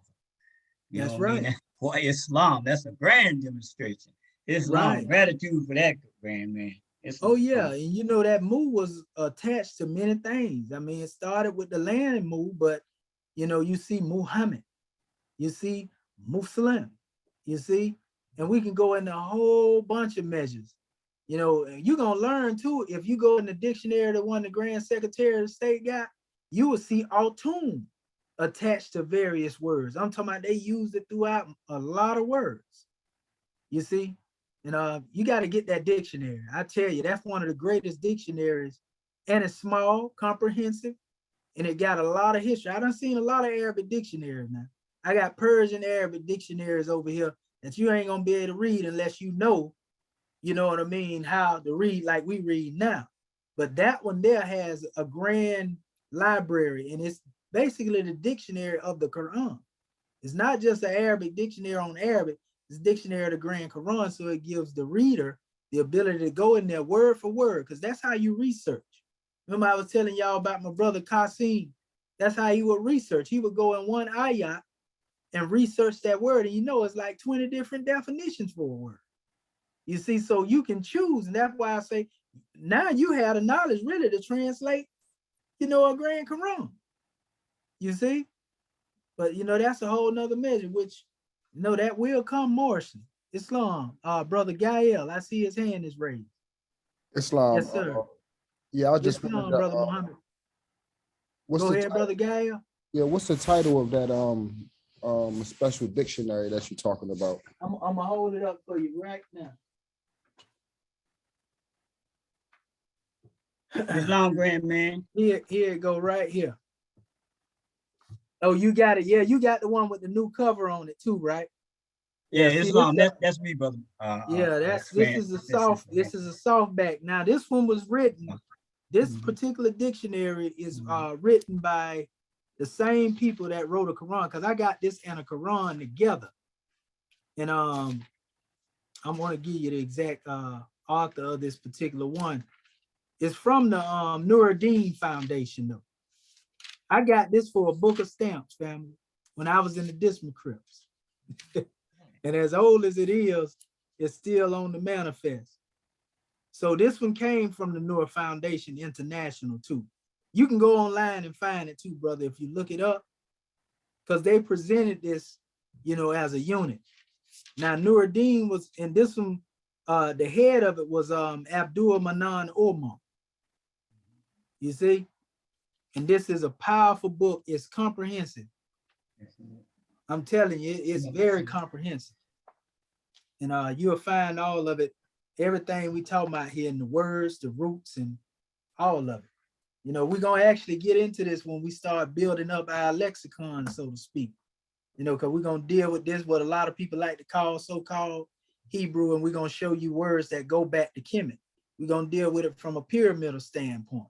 If you can see the relation of these measures in all of those languages going back to the pyramid, we know they all come from a source, and we adopt and adapt to that measure because it allows us to reach our people in both the Quran and those who come out of the Piscean records. You see what I'm saying? So we resurrecting two birds, you know, with one breath. We ain't gonna kill a bird with a stone. Islam. Got it, Brother Gael? Islam, downloading it right now. Okay, yeah, I'm pretty sure they got a copy online. I had this one for about 25 years right here. And I love this particular bind on it, you know, because it's, you know, y'all know how I do. It lasts a long time. Gratitude, grand man, as well for that. Any other more have another question before we close this demonstration out?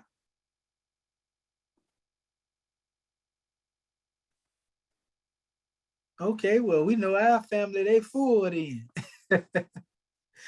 Oh, praise be to Allah, Moors. We love you. And now it's really on our Moorish kin to become perfectionists in what they study. You know what I mean? As far as just dealing with that, we see the comparison, what we have found out today. We ain't talking about conjecture, what somebody told us. This is our own research. We know for a fact without doubt or contradiction that this Arabic language, the modern Arabic, derived from Egyptian language, just like Mustafa Gadala said. And we here to write the history, so we got to even refer to it as it was referred to by our ancestors, you know, and so forth and so on. So we're gonna get to all of that, you know, but we're moving in stages and degrees. And we love your family for everything y'all brought forth, because you have taught me a lot today as well. Islamism without the schism. So at this time, we can close this special measure and go to the next level of unfoldment. Islam, Islam, Islam, another grand Egyptian Adeptus research team / class. Islam, Dr. Shadow Menti Muhammad, our National Assistant Grand Sheikh of Moorish America. Islam to all the mighty Moors on the panel today. Islam, Islam, Islam. Well, January the 15th, 1929, a warning from the Prophet. We read at every meeting.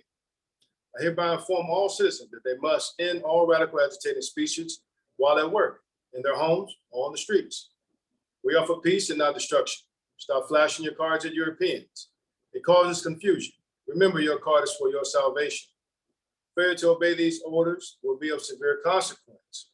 We offer love, truth, peace, freedom, and justice. And when these principles are violated, justice must then take its course.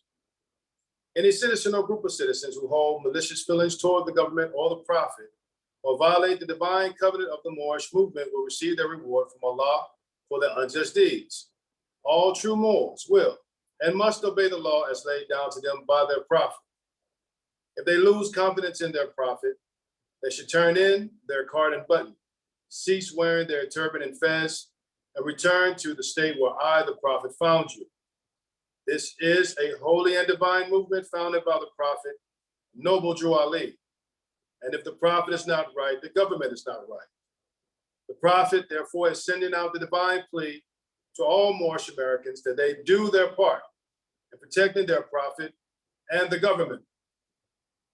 This is an everlasting movement founded by the Prophet through the will of Allah to redeem his people from their sinful ways by order of Prophet Noble Drew Ali. Islam, chapter 25, Holy Covenant of the Asiatic Nation. Ye are the children of one father provided for by his care, and the breast of one mother hath given you suck. Let the bonds of affection, therefore, unite thee with our brothers, that peace and happiness may dwell in our Father's house. And when ye shepherd in the world, remember the relation that bindeth you to love and unity, and prefer not a stranger before thy own blood. If thy brother is in adversity, assist him. If thy sister is in trouble, forsake her not. So shall the fortunes of thy father contribute to the support of his whole race, and his care be continued to you all in your love to each other. Islam, Islam, Islam. It's been another grand meeting, and we declare this meeting closed according to Act 2 with love, truth, peace, freedom, and justice. We say, go in peace, mighty Muslims. Go in peace. Islam. Great class. Dear Great school. class. Islam, Islam. we love you. Grand measures, Moors. Islam. Grand Beautiful measures. class, beautiful message. Islam, Islam, Gratitude Islam. for Great it. class. It's been another great Great job, March Dr. digging the Shaheed. occasion. We love you, family. I Islam. can't wait to start speaking our own language. Oh yeah, it's definitely coming. And grand You know, demonstration. It Islam is. is definitely Moorish coming. America. And we're gonna build on it. And if we get to a level where we can get it where we bring forth 7 words per more with the methodology, it'll make our measure that more faster when it comes to evolving it. You know, and so we'll be building our own dictionary up, so to speak, as we go through these measures. Islam. Islam. Class. Hello. It's love. Love you more. Gratitude, peace and love. Love you, Moors. Love you all. Love you too, Grand Chief. Peace and love. You too.